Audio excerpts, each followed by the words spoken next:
Good evening, ladies and gentlemen. Welcome into Hoopsville on this Sunday evening. We are now into the NCAA tournament, well into it. We are down with 2 rounds with 2 to go, and hope you will find a way. I hope you've been enjoying the tournament at this point. It has been an outstanding one to this point, and there's a lot to talk about throughout the tournament. On the women's side, it might have been the surprise of the lack of maybe upsets or big wins, big losses. Hard to say. Just 2 hosts lost. One on the opening night, Christopher Newport over Gettysburg, and one the second night. And really, to be honest with you, that I don't think was shocking to people. Maybe I'm wrong, but maybe I'm the one who's more surprised by the. I expected a little bit more turmoil on the women's side. Now, granted, we nearly got it. Thomas More was on the ropes with Trine. First half was ugly. I'm amazed Thomas More had 21 points at halftime. They were down bigger at the end of the first quarter. And then they opened up a can in the third quarter and I just annihilated Trine. And I feel bad for Trine because that was just insane, to say the least. But and we got a couple other interesting games on the women's side that, nearly went in an upset fashion. Listen, there were some games that didn't surprise me whatsoever. There were some games that could be considered an upset maybe and didn't surprise me. But, you start in that upper left, trying their win over Emory in a great game. Emory nearly pulled it off, but they couldn't get past Thomas More in the second half. Transylvania played well against Piedmont. Oglethorpe played really well against Chicago. That might have been one of those upsets you could have certainly pointed towards. But then Transylvania absolutely owned Oglethorpe the entire second half. I'm sorry, the entire game. The other home team to lose, and it happened in the second round, was Texas Dallas. They beat Texas Lutheran in a pretty good game the first night. Mary Hardin Baylor got past Rhodes rather easily, and then Mary Hardin Baylor ends up getting past Texas Dallas in a rematch of the conference championship game that went the other direction. There was somebody talking about how Mary Hardin Baylor had gotten screwed in that hosting situation. Listen, when you lose your conference championship game to Texas Dallas in a rather even match otherwise, or even criteria, that's going to Texas Dallas. No surprise there, but Mary Hardin Baylor exact that revenge. And then WashU had a great weekend, got past Whitewater surprisingly easier than I thought it would be. And then took on George Fox and played well against George Fox. Defeated the 8th-ranked Bruins to move on in the tournament. Really impressed with how that turned out. They will take on Mary Hardin Baylor. Transylvania will take on Thomas More, those games at Thomas More. In the lower left, Scranton got past New England College, no surprise. Johns Hopkins passed Eastern Connecticut. Really good win for the Blue Jays, and then went toe for toe with Scranton. And at one point, I thought they were going to beat Scranton. I really did.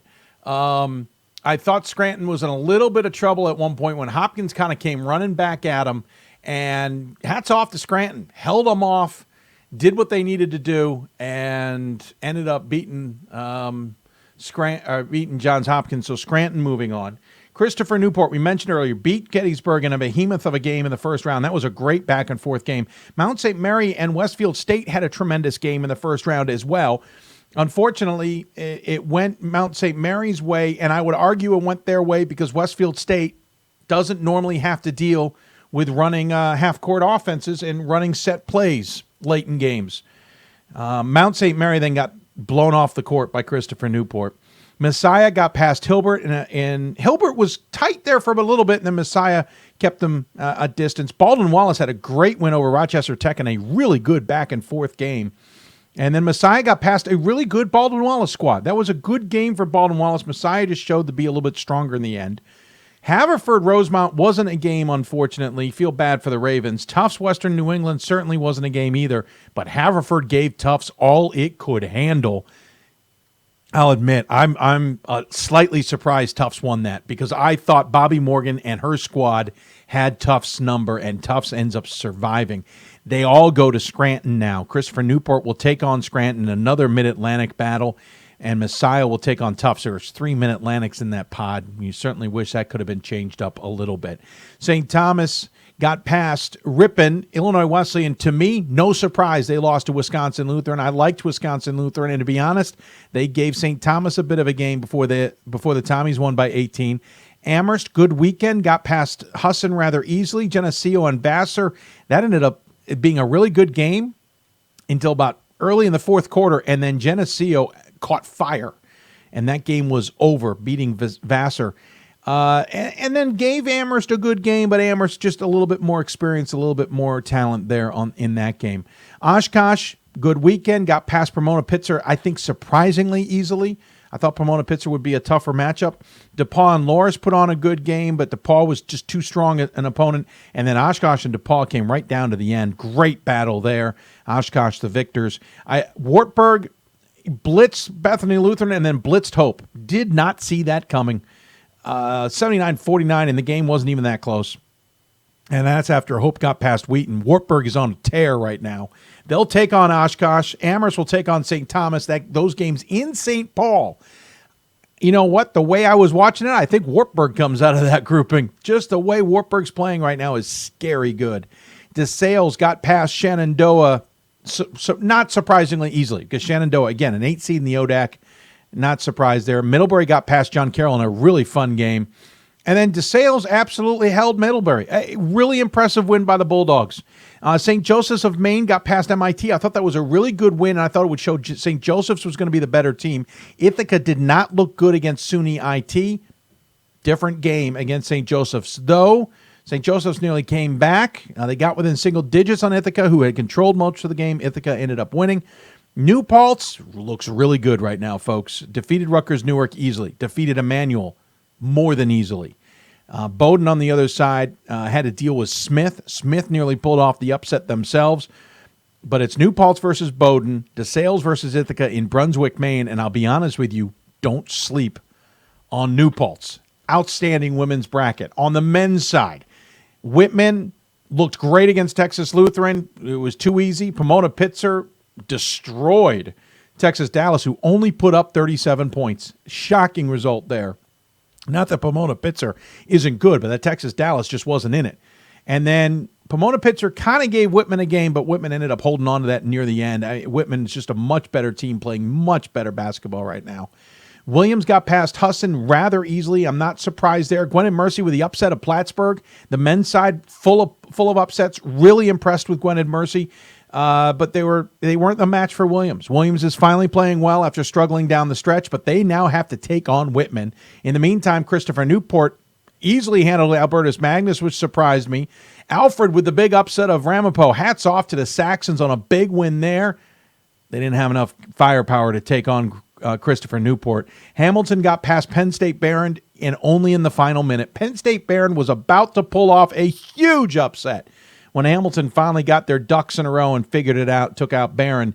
Moravian passed Keene State. Really impressive win for Moravian, but then Hamilton got them somewhat easily. This all goes to Clinton, New York. We can talk later in the show about this, but there's no surprise here, and nobody should be surprised. I understand Whitman's the number 2 team in the country, but they got 3 teams that fly to Walla Walla, Washington in the first weekend. They can't be affording to fly 3 more teams to Walla Walla, Washington in the second weekend, on top of the fact we already have 2, 3, or 4 other flights in this tournament. We're spending enough money in this bracket. I get that no one likes it talked about money, but Whitman got the first weekend. I'm not surprised they're traveling the second weekend. They head to upstate New York and Clinton. Amherst looked had a bit of a game with Rosemount, pulled out in the second half, but Rosemount had them for about 2.5 quarters. Rochester looked good against Farmingdale State, and Amherst and Rochester had a great game at the Palestra. Fun to watch if you tuned in. Rowan looked great against Emerson. Nichols and Middlebury had a dandy of a first-round game, and how good did Nichols look against Rowan? 2 very similar teams there, and Nichols, watch out. If you're Amherst, you've got to watch out for Nichols. Swarthmore gets past Mitchell easily. MIT gets past Skidmore surprisingly easily. And then Swarthmore shot the lights out of the building. You feel bad for MIT because they played well. But Swarthmore was on another page. Put up 105 points, and they coasted into the end for a 40-point win that could have been 50 or 60. Randolph-Macon got past Morrisville State in a ho-hum game. York got past DeSales surprisingly easily. Nothing against York. I just thought DeSales would put up a bigger fight. Randolph-Macon had to deal with York. York came back on them several times, and Randolph-Macon comes out with it. That's all going to Amherst. No surprise there. Nichols will take on Amherst. Again, watch out, Mammoths. Swarthmore Randolph-Macon's an interesting X's and O's game. I think Swarthmore is now set up better than I thought to get to the Final Four, but so does Amherst, so is Nichols. That's going to be a fascinating Final Four. Randolph-Macon's got a chance. Of course, the upset of the night came in the second, or upset of the tournament came in the second round. St. Thomas got past La Crosse. No surprise. Nebraska Wesleyan got past Eureka. No surprise. But then St. Thomas had Nebraska Wesleyan on the ropes most of the game. Ends up defeating the defending champs 70-58. John Towers got a heck of a squad there in the Tommies, and they knocked off the defending champs. We will have a new champ on the men's side. Guilford got past Sewanee, then got past Wittenberg in a great game. Hats off to the Quakers on a well-played game. Oshkosh got past Lake Forest and Northwestern with the upset of St. John's. The UMAC has got the MIAX number in the tournament. You got to give credit to Northwestern, who has done this before. And then it ended when Oshkosh got a hold of them, 108-86. Northwestern just didn't have the firepower to pull off what they did a couple of years ago. North Central got past Chatham. Chatham didn't really put up much of a fight, unfortunately. Loras got past Albion, not surprisingly there, but Loras over North Central in a game that Loras controlled most of the way. Some will complain about officiating. I'll tell you right now, adjust. You didn't adjust. And North Central needed to figure that one out. And Loras continues to be giant killers. Augustana got past Aurora. Capital got past Platteville in overtime in one of the best games of the tournament so far, back and forth. And then Augustana and Capital went back and forth. Good game there at Rock Island. Worcester passed Baruch, surprisingly not as close as I thought it would be. Wheaton got past Hanover, and that was a good game as well. And then Wheaton took it to Worcester. I was really impressed with Wheaton. It wasn't the Aston Francis show at one point, and then it was the Aston Francis show. And then Marietta getting past Maryville. I'm impressed with Marietta getting past Maryville, especially 101-77, because I was a little worried that was an upset in the making. Arcadia did pull off the upset against New Jersey City. We're going to have to talk about the NJAC again now. 1-2 in the opening weekend. 2-2 in the 1-3 in the opening weekend. 2 of their 3 losing on the opening game. But hats off to Arcadia. Really well-played game against New Jersey City. And then Marietta, they put up a fight against Marietta, too. But Marietta ends up prevailing. And Oswego wins against Salem State and then knocks off a really good Baldwin-Wallace squad. That game went to overtime. That was another dandy of a game in the tournament. And they're all going to Rock Island. Augustana will take on Wheaton. Marietta takes on Oswego. Of course, up in Oshkosh, it'll be St. Thomas and Guilford, Oshkosh and Loras. It's an outstanding opening weekend to the tournament. So much to talk about. It was fun to cover here from Tournament Central on the whip around with Ryan Scott and Gordon Mann. Jake says, Dave, when Mark Mitchell took his 3 studs with him to St. Peter's, DeSales winning the MAC was a done deal. FDU beat DeSales 2 out of 3 times last year. Would have loved to see those teams play 3 times this year. I agree. I think it definitely changed it up for DeSales, but I think DeSales as a team is better this year than they were last year. That would have definitely been more of a fascinating matchup. It would have made the MAC Freedom a little bit more interesting, though you also had Misericordia and Manhattanville. All those teams were playing well before they got into conference play. You mix back in FDU Florham, though I think FDU Florham had a little bit of issues going on, but hats off to DeSales. I think this DeSales team is better than the Sweet 16 team we saw a few years ago. So there you go. Mark says, hey, Dave, Guilford fan here. Women out, but men are kicking it. It's fun time. It is a fun time. So speaking of Guilford and speaking of DeSales, you probably are interested to know who we got on the show. If you haven't seen the front page yet or seen the show page, in a moment here we'll talk to Mike Schauer, the head coach of Wheaton men's basketball. Talk to him about the Aston Francis show. He's also a member of the National Committee, so we'll talk to him about the experience of that all. Tom Palombo will join us from Guilford, talk about the fact that they won at home against Wittenberg, and now the fact that they're heading out to the upper Midwest. Randi Henderson from WashU will join us to talk about her Bears. Fred Richter will join us from the numbers 15th ranked DeSales women's team to talk about his Bulldogs.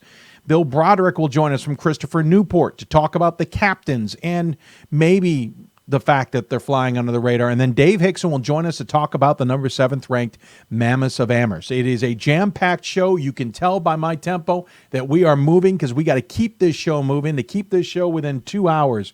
Lance says, go Augustana. Yeah, go Augustana. Really looking good right now, though. I'm kind of also glad I changed my number 1 vote. I'm one of 4 people who still have my number 1 team still in the tournament in Whitman. Everybody else stayed with Nebraska Wesleyan, who I thought might have been just a little bit sliding near the end of the season, and it looks like they did. There's certainly more to talk about. We'll talk about hosting on this show and more. We'll answer your questions. You can tweet us at D3Hoopsville or hashtag Hoopsville. You can email us, hoopsville at D3Hoops.com, and you can join us on Facebook at Facebook.com/Hoopsville, where we're simulcasting the show as well. As Gregory says, Bison are rolling. You're right. Nickel's looking good. We'll take a break. When we come back, Wheaton men's basketball. They talk about the tournament, talk about being one of 2 CCIW teams still alive on the men's side. You're listening to Hoopsville, presented by D3Hoops.com from the WBCA NABC Studios. More Hoopsville after this. Big shots. Big dunks. This trophy is not given. It must be earned. The 2019 NCAA Division III Men's Basketball Championship, March 15th and 16th at the Allen County War Memorial Coliseum Arena in Fort Wayne. With his 3rd triple. Visit ncaa.com/tickets and secure your seats today. Football has taught me a lot throughout my life. It's definitely had a huge imprint on who I am as a person. Competing at a Division III level created that opportunity for me to go to college. Not only was I the first one in my family to graduate college, but I was really the first one to even go. Being the first one, I'm breaking that cycle, and now that I've graduated, I'm not sure what's the next step, but I know I have a lot of doors open. And a lot of those are open because I played football and ran track here at Otterbein. For the love of the game. But for those of us who are Division III student athletes, it's more than that, a lot more. Sure, the game is important, but as we work so hard to build both mind and body, it's more about team. That is why NCAA Division III teamed up with Special Olympics, and in giving the gift of sport to those for whom it seemed an impossible dream, we are working to make this a better world. Help us keep that dream alive. You can make a difference. I'm a Division III student athlete, and I know how powerful words can be. The term gay doesn't mean stupid, lame, or less than. So I pledge to speak up if I hear the term gay used in a derogatory way or any other homophobic terms. If you can play in Division III. I'm a Division III student athlete, and my teammates unconditionally accepted me as part of their family. So now I pledge to do the same for others. If you can play in Division III. We are the coaches of women's basketball. We are leaders and teachers, dreamers and winners. We are professionals who conduct ourselves ethically and with integrity. We place the education, safety, and well-being of the athletes we coach above all else and teach them the fundamental values they need to succeed in life. We are coaches united for the good of our game and those who play it. We are the WBCA. And welcome back to Hoopsville, everybody, here from the WBCA NABC Studios. I'm your host, Dave McHugh. If you got questions for us or our guests, tweet us at D3Hoopsville or hashtag Hoopsville. Email us, hoopsville at dave.mchugh at d3sports.com. I apologize. The Hoopsville one has been acting up, so we've gotten away from it. You can also join us on Facebook at facebook.com/Hoopsville, where we're simulcasting the show. You can ask your questions there. You can also ask them on our YouTube page as well. Hope everybody's enjoying the time of the season because it is a blast. At the beginning, or before the break, I mentioned there were 2 CCIW teams still remaining in the NCAA tournament. Well, after Friday night, that will be down to 1. We're guaranteed that. That's because the 2 will face off in the Sweet 16. It is Augustana versus Wheaton on the men's side. Of course, Wheaton brings in Aston Francis, who's been fun to watch all season, but there's more pieces to that than just Aston Francis, and that's why they're where they are. So joining us on the Blue Frame Technology Hoopsville hotline, it's the head coach of the Wheaton Thunder. It is Mike Schauer. And, Coach, I appreciate you taking the time to join us here tonight. My pleasure, Dave. Thank you. Now that we've got you, I've got all these questions about the National Committee. I'm just kidding. We won't. As Sam does a good job, we don't need to dive into that, though we will ask you about the experience later. But let's talk about this season. It's been fits and famines to some degree. Obviously, let's start with the weekend. You get past Hanover in an 11-point win. You then have to play at Worcester in one of the more difficult places to face off against a home team in the NCAA tournament. And you guys, I wouldn't say we're in control of the game, but you did seem to feel like in the second half we're doing what you wanted to do. Yeah, I mean, it's an extraordinarily difficult place to play. I mean, Worcester is very, very good. Obviously, to say they're well coached would be an understatement, right? Yeah. I mean, he is, he's a Hall of Famer at our level by any measure, and so. But I think one of the big things is I said this going into the game to our team. I said it afterwards to the press stuff. Given the schedule we play, the conference we play in, and then we try to play a pretty competitive non-conference schedule. I told our team this is just another difficult CCIW road game. That's the equivalent of what we're experiencing. So, as difficult it is, and as good as Worcester is, this is the equivalent of at North Central, at Illinois Wesleyan, at Augustana. This year at Platteville. A year ago we were at Whitworth. So I knew my team wouldn't be fazed by the environment or the experience or the opponent. Our biggest problem is they're really good, and but I was pleased. I thought our team really battled. We really defended. And I appreciate your comments going into this.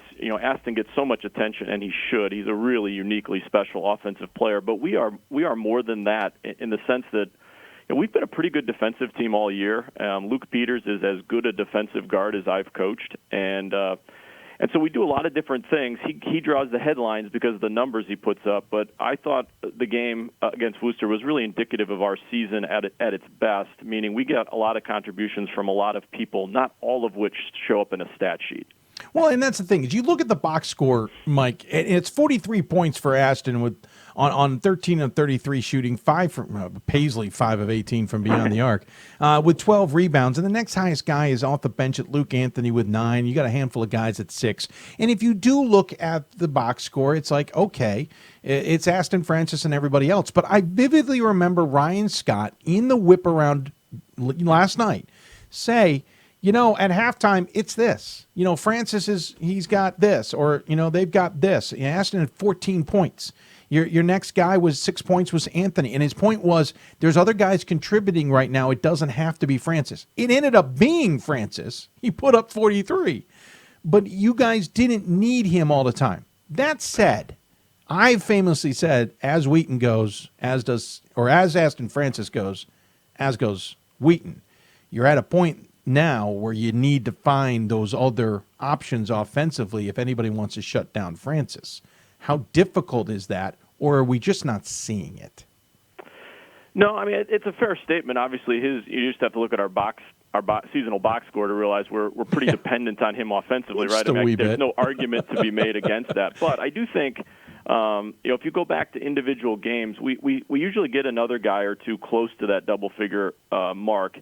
And so we do get shots for other guys. I mean, people who follow us closely know the last couple weeks or so, a lot of our biggest shots have actually been made by Luke Anthony, which we run a lot of stuff to him in those moments. And he's an exceptional shooter in his own right. And because of how teams play Aston, I know that we can get shots for other guys when we want to because he draws so much attention. So I feel like our guys are more than comfortable to be in a situation where they've got to score some. It's just a matter of making sure we get those guys enough shots without taking away from.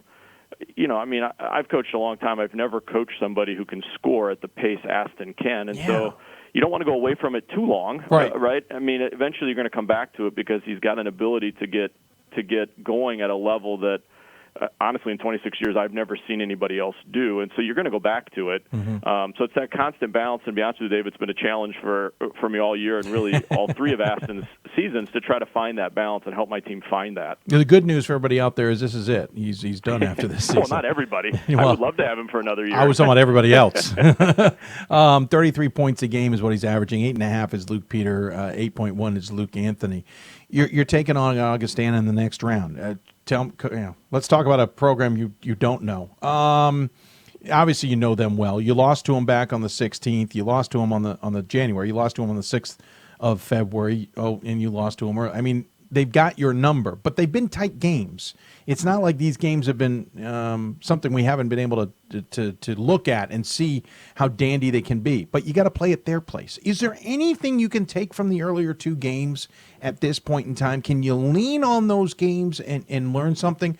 Or has it gotten to a point where it's fresh now and it's new and you're going to have to do something different?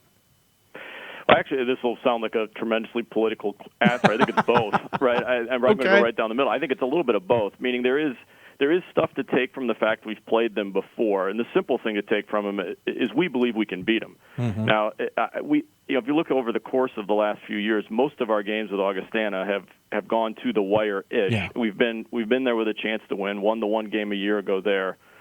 We feel like we're going to give ourselves a chance to beat them. They're obviously tremendous, and so but on the road in any game this time of year, you want to give yourselves a chance to win, and I think we're going to do that. That's not a overconfident statement. We've played them pretty tough and feel comfortable with that. That being said, I told my team as we got off the bus today, coming back from Ohio, hey, this isn't another CCIW game.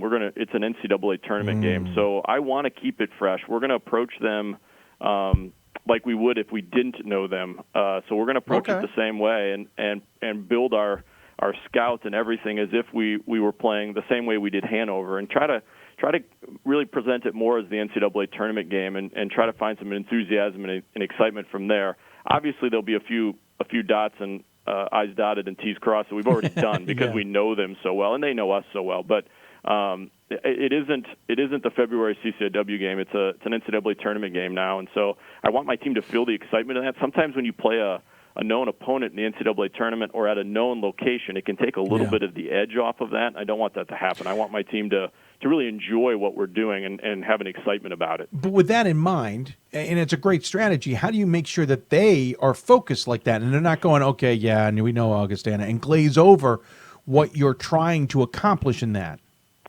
Yeah, I don't think they will. I mean, I think this time of year, you're one of 16 teams still playing. There's an enthusiasm and an excitement that sort of naturally lends itself to it. And to be honest with you, our guys are excited for the challenge to play Augustana. We've got great respect for them. I mean, if we didn't have to play them, they're one of my favorite teams to watch play. They're just full of kids who win and are tough and play the game the way we as coaches want you to play. And but our guys are excited for another opportunity. When the bracket came out, we'd be lying if we didn't say, hey, what a great opportunity it would be to get to play them again in Rock Island. And we knew if they advanced, it was, likely, not a given, but a likely that they would host, depending upon what happened in the other pods. So we're looking forward to it. I don't think there'll be any. I think my guys, I'm actually probably worried to the other extreme that they probably get a little too emotional about the opportunity and find ways for them to just enjoy the challenge and the opportunity. Makes sense.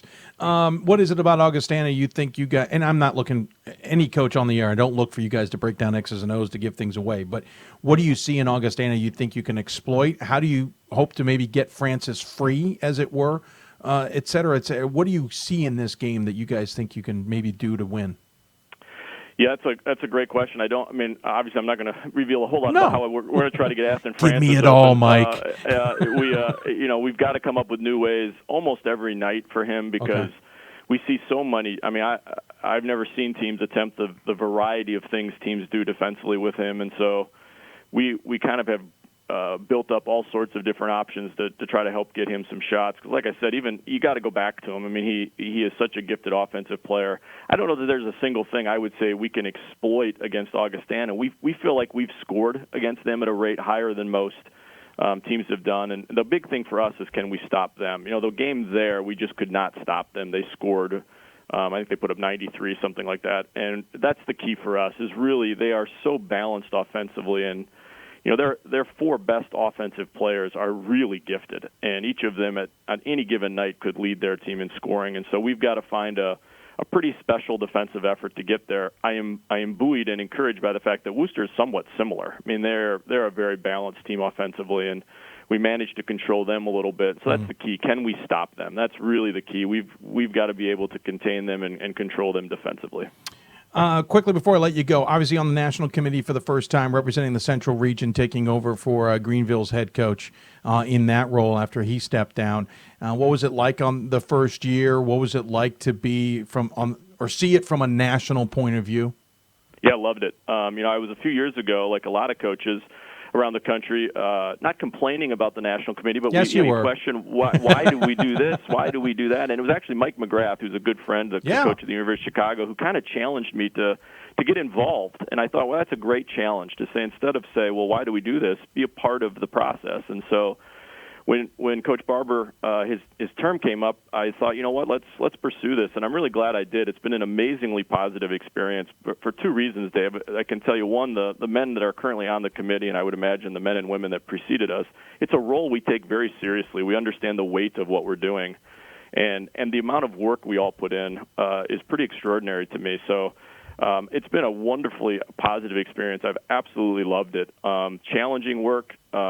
And, during your season to coach, while we're spending Monday, Tuesday, Wednesday, each week of those regional rankings, and then certainly Selection Sunday, just putting in a lot more work than maybe I even knew when I signed up for it. But it's been a great experience. I would tell coaches the same thing Mike McGrath told me. Mike served on a lot of committees. Get involved. And, it stops being something out there, and it becomes, you feel just much more part of the process, and realize that, when I get off the committee, I will stay an apologist for the men and women that serve past me, just because I know the work that goes in. Sure. It doesn't mean we got to agree on every decision, but the amount of work that goes in is exceptional. And so I've enjoyed it. I'm thankful to be part of it, and looking forward to the next 3 years of doing it. Well, thanks for the time, and thanks for the insight there. We'll obviously get more from you about that and your role on that committee as the years go on. But I know I'll see you in Fort Wayne no matter how this results. But good luck this weekend, and maybe we'll see the team dancing in Fort Wayne as well. As always, we give the coach the final word. Any final thoughts you want to share with those who may be tuned in? No, I appreciate the role you guys have and on D3 Hoops and all that stuff. I mean, it's a fun time of year, and just appreciate the work you guys do and the support you give our level of basketball. Well, thank you. Appreciate the time. Take care of yourself. We'll look forward to talking to you down the road. Thanks, Dave. Absolutely. He is Mike Schauer joining us from the Blue Frame Technology Hoopsville Hotline from Wheaton. Of course, all interviews on the Hoopsville Hotline, courtesy of our partners at Blue Frame Technology, their industry-leading production truck software. If your college is ready to showcase its team through a reliable and innovative video streaming service that won't break your budget, Blue Frame's advanced digital broadcast tools will help you take your broadcast to the next level. Learn more today by visiting blueframetech.com. That's blueframetech.com, and tell them I sent you. Take another break. We have an update, by the way. Amherst men's basketball coach Dave Hickson will not be joining us tonight under the weather. We'll see if we can get him on Thursday's show. When we come back, we'll switch gears, talk women's basketball. Oh, I'm sorry. No, we won't. We'll go to Guilford first. Tom Palombo joining us to talk about the Quakers. Then we'll start talking some women's basketball. You're listening to Hoopsville, presented by D3Hoops.com from the WBCA NABC Studios. More Hoopsville after this.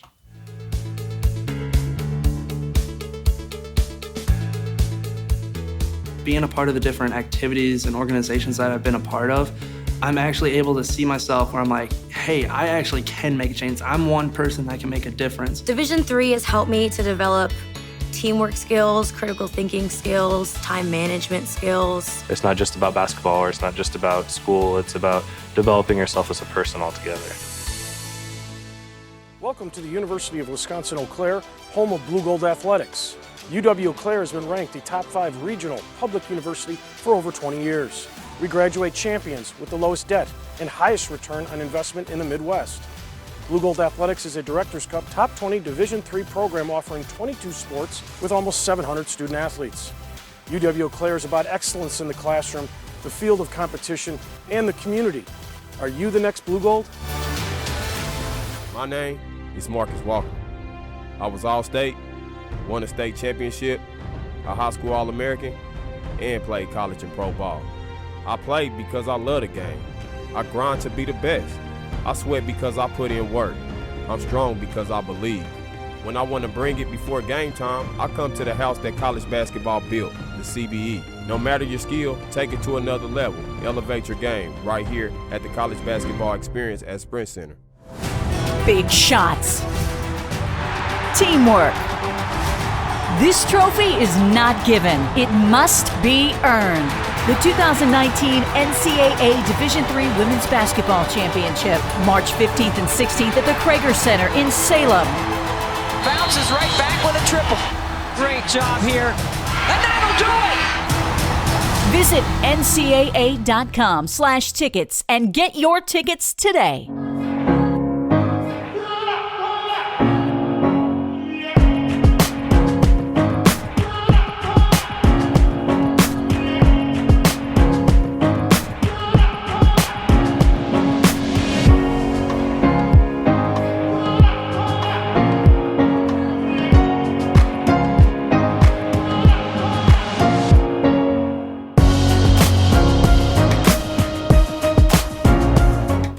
Welcome back to Hoopsville, everybody, on this Sunday evening, March 3rd. We are into March, and the madness has officially begun. If you got questions for us, tweet us at D3 Hoopsville and hashtag Hoopsville. Facebook us at facebook.com/Hoopsville, or watch us on the simulcast there. Of course, you can also email us, dave.mchugh at d3sports.com. I did see one comment from our good friend Dave Martin saying Mike Schauer is one of the really good guys in the coaching profession and a great coach. Good luck, my friend. Dave, I'm sorry I missed that, or forgot. I should say I forgot to mention it. I did see it earlier. Robert asks, how will Wheaton defense Augustana? I didn't get to that question, though. I think he kind of touched on it a little bit. That'll be a great game to watch, to be sure. One of the teams that will be traveling as well this weekend, thanks to the fact that they took advantage of their home court to some degree and got past a really good Wittenberg squad, is Guilford. You know, I mentioned earlier some teams that have been giant killers. Well, one of them, Loris. The other one, Guilford. They're in the same grouping. They'll head to Oshkosh, Wisconsin. Guilford's going to have to get used to some snow. And joining us on the Blue Frame Technology Hoopsville hotline is the head coach of the Quakers. It's Tom Palombo. And, sir, have you got your boots on? Dave, great to talk to you, man. Yeah, I can't wait to go up into freezing cold weather and snow and all that stuff. We haven't had enough of that here in the South yet. No, you haven't, though. We're getting it here today. I suspect to some degree it doesn't matter what the weather's like, whether it's in Greensboro, North Carolina, or in Oshkosh, Wisconsin. You guys are still dancing in the tournament, one of two teams in the ODAC. You got to be pretty pleased with your squad, but, man, this season has been all over the place to some degree from my vantage point. Yeah, you know, we started off really slow in November. You know, I didn't think we were very good. You weren't playing very well together, and I will say it's probably the team that I've had over the course of time that's improved more than any other team I've ever had throughout the course of the season. How they've come together, especially defensively. I mean, we've gotten a ton better defensively and rebounding wise, and the guys just play with a tremendous amount of effort, and they've learned to play together. They understand their roles. And, you know, we kind of hit our stride there towards the end of the season, heading into the ODAC tournament, and we carried that through to over the weekend for sure. Yeah, it certainly played well in the ODAC tournament where you really needed to, because I have this feeling that maybe if you only get to the semis, you maybe aren't dancing. You get all the way to the championship game. Randolph-Macon got you by 11. Of course, Randolph-Macon earlier in the season had tripped them up 64-63 back on January 5th, so it felt like a pretty even matchup between the two of you. Did you think you were getting in? Did you feel any pressure in that ODAC tournament to go a certain distance to try and make sure you guys had secured a spot? You know, we really didn't. You know, our goal at the beginning every year is, you know, we value the conference, and the Old Dominion Athletic Conference is one of the best ones in the country, and our sole focus is to, first of all, try to win the regular season, which we were not able to do. We finished second, and then just going into the conference tournament, you know, we want to, it's like everybody else, we just wanted to be the ODAC champions. I tell you what, we had to beat three really good teams, and we took them one at a time. You know, Emory and Henry was, you know, to be the 7th seed and have to play them in the first round. I mean, that's got to be one of the best 7 seeds in any tournament across the country for sure. They were very good, and then we beat a very good Roanoke team. We're fortunate to win that game by 2 a couple days later, and then to beat Randolph-Macon in the championship game. I mean, we beat 3 really high-level teams, and all those games were high-level basketball. Certainly were. Of course, you got Sewanee in the first round, and I'll be honest, you guys had a bigger win there than I expected. I thought Sewanee would at least be a bit interesting test for you guys. But Wittenberg sitting on the other side, that game, I'll be honest, if it had been Wittenberg by 20, I wouldn't have been surprised. That's not a knock on you. I just think Wittenberg was playing that well. What did you guys do there execution-wise that seemed to throw the Tigers off?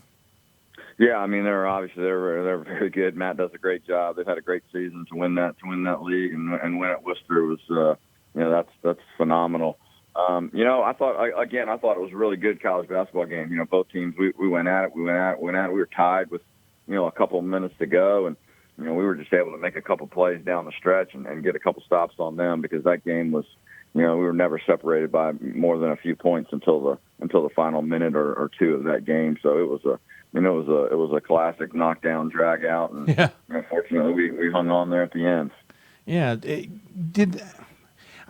in the men's side, I don't know if the home court is ever that much of a huge advantage. I'm not going to say it's not an advantage, but we've seen it where it doesn't necessarily equate to an automatic win. But that known, how much did it help you guys? It helped us a ton. There we go. On Friday night, the Sewanee game, you know, Sewanee is a very good team, and I tell you what, we had we had a packed house. We hadn't had that since 2010 at our place. Students came out, the community came out, the place was rocking. You know, we came out and made a few shots, got up 11-0, and that's a tough environment to be in.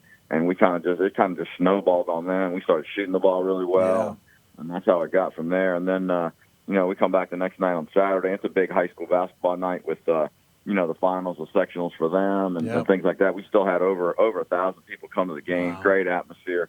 Really carried us into moments where, you know, there were some moments with some long runs. You know, with the media timeouts, things were a little different, and you can get stuck on a 4 or 5 minute run. And there was a couple of those where both teams were really dragging throughout the course of that. And I tell you what, the crowd really.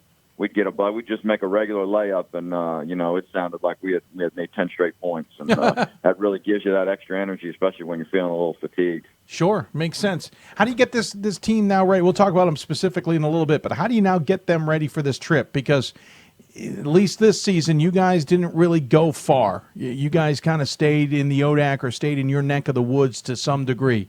How do you now get them ready for a cross-country trip, essentially, to Oshkosh, Wisconsin?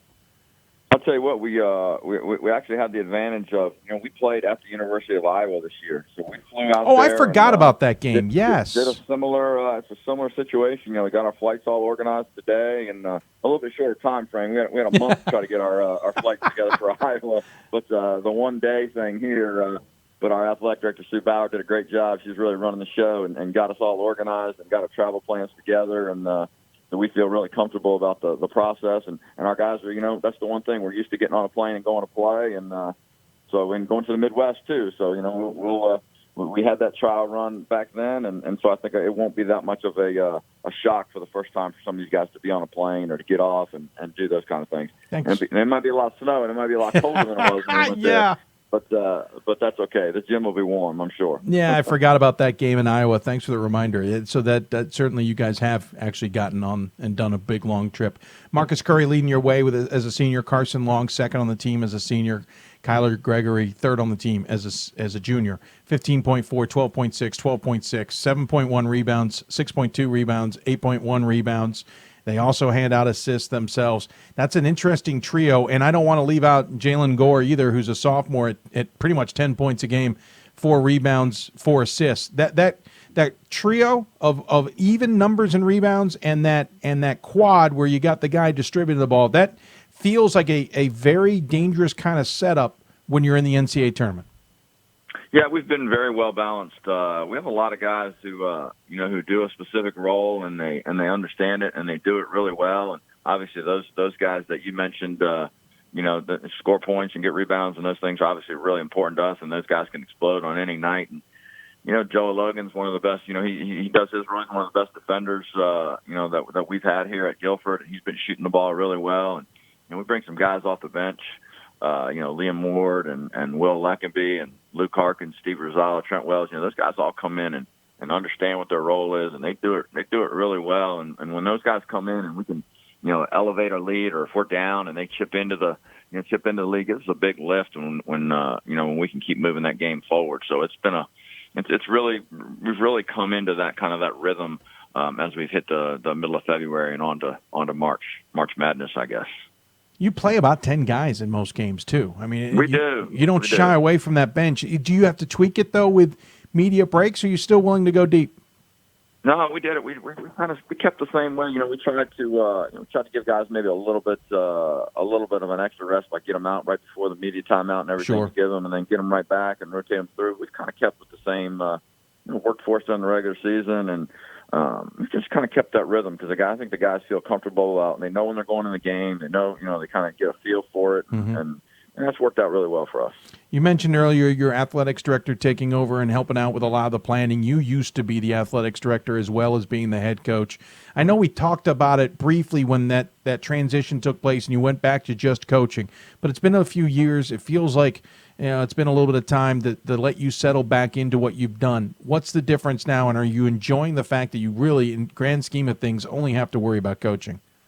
Oh, it's great, man. I love coming to work every day. The people I get to hang out with, people I get to work with every day. Sue's been great, and life is good at Guilford, man. We've got basketball rolling again, and we've got a great bunch of guys. I love coming to practice. This is probably the group that's been the they're a loose group. They like to have fun. It's not like some of those 9-10 teams that we had and went to the Final Four. Those guys were a little. They were business-like. These guys are loose. They like to have fun, and it's enjoyable for me. We tried to go the other way with them a little bit in November, and I was like, this isn't working. We need to just go with what these guys are. They like to have fun. They're confident, and we're just going with it. We're just going with what we have and trying to be who we are. I was thinking about those 09-10 teams, especially the Ben Strong teams the other day when Lamarda for Alfred put up 45.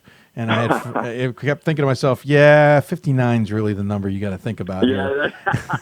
That game still feels like yesterday. That's a dandy, but you have a new squad now. Do they even know the Ben Strongs and the Tyler Sanborns and the whatnots of the history of that program? They do. They know the history of the program. Of course, Tyler is a coach in our league now. He coaches at Barham, and he came to the game on Friday. And he was there. And a lot of the guys from those teams came back and watched us play and saw the atmosphere in the gym. Like, this is the way it used to be. That's awesome. This is the way we like it. So it was a ton of fun, obviously, to win and have a lot of people there. But to see those guys, it was great. They come back and always hear from them, and it was great for them to come to the game, see us play. That's cool. Well, I appreciate the time you took to join us. Love to chat more, but we got a jam-packed show, and you got more important things to do, like getting ready to face off against St. Thomas. I will before we let you go, though. They're really good. You talk about balance. Yeah. They got the balance. I was going to say, before we let you go, what do you think of the Tommies? Obviously, it's been a brief look at it. John Tower's squad there. What do you think of them? It's not Nebraska Wesleyan. John does a great job with them. I haven't seen either team play. We caught the end of the game after we had played, and the guys they've got with Nelson and Hannon and there, and they play 10 guys, and any of those guys can be the guy on any night. So they're really well balanced, and you're not making this. They're not making it. Everybody's good at this point. You can't. Yeah. Nobody's fooling anybody. Everybody's got a game. So obviously, they won the national championship for years. He's been national coach quite a few times. So it'll be it'll be a challenge for us to head out there, and we'll give it a best shot. Well, I appreciate the time. As always, we give the guests the final word. Any final thoughts you want to share with those tuned in? Nah, great. I appreciate you calling in, man. Absolutely. Hey, take care. Safe travels. Enjoy it. And we'll talk to you somewhere down the road. All right, Dave. See you, man. Tom Palombo joining us here on the Blue Frame Technology Hoopsville Hotline. They're 23-7 this year. They took out some big teams this season. You cannot look past them. They beat Randolph-Macon this season. They beat others in the conference that looked to be streaking and playing well. They took out, they got big wins when they needed to get big wins. That continued this weekend with a win over Wittenberg. Can they continue it next weekend with St. Thomas? That's why they play the games. We'll find out. Take a break. We'll go back out to the St. Louis area, talk to Randi Henderson, head coach at WashU. Her team took out a big team in George Fox this weekend. How is her team feeling about that victory? You're listening to Hoopsville, presented by D3Hoops.com from the WBCA NABC Studios. Plenty more Hoopsville ahead. We are the coaches of women's basketball. We are leaders and teachers, dreamers and winners. We are professionals who conduct ourselves ethically and with integrity. We place the education, safety, and well-being of the athletes we coach above all else and teach them the fundamental values they need to succeed in life. We are coaches united for the good of our game and those who play it. We are the WBCA. Great moments are born from great opportunity. That's what you have here tonight. That's what you've earned here tonight. This is your time. Now go out there and take it.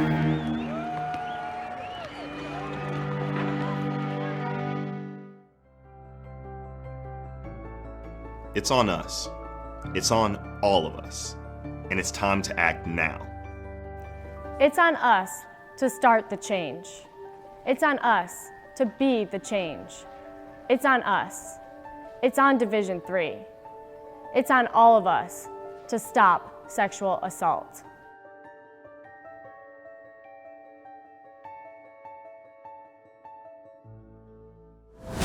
Big shots. Teamwork. This trophy is not given. It must be earned. The 2019 NCAA Division III Women's Basketball Championship, March 15th and 16th at the Krager Center in Salem. Bounces right back with a triple. Great job here. And that'll do it! Visit ncaa.com/tickets and get your tickets today. It starts right when you hit the court. You imagine your finest moment. The game-winning shot that gets you to the dance. A monster dunk or no-look pass. And cutting down the net. Sports lets us dream of our own success and prepare us for our finest moments on and off the court.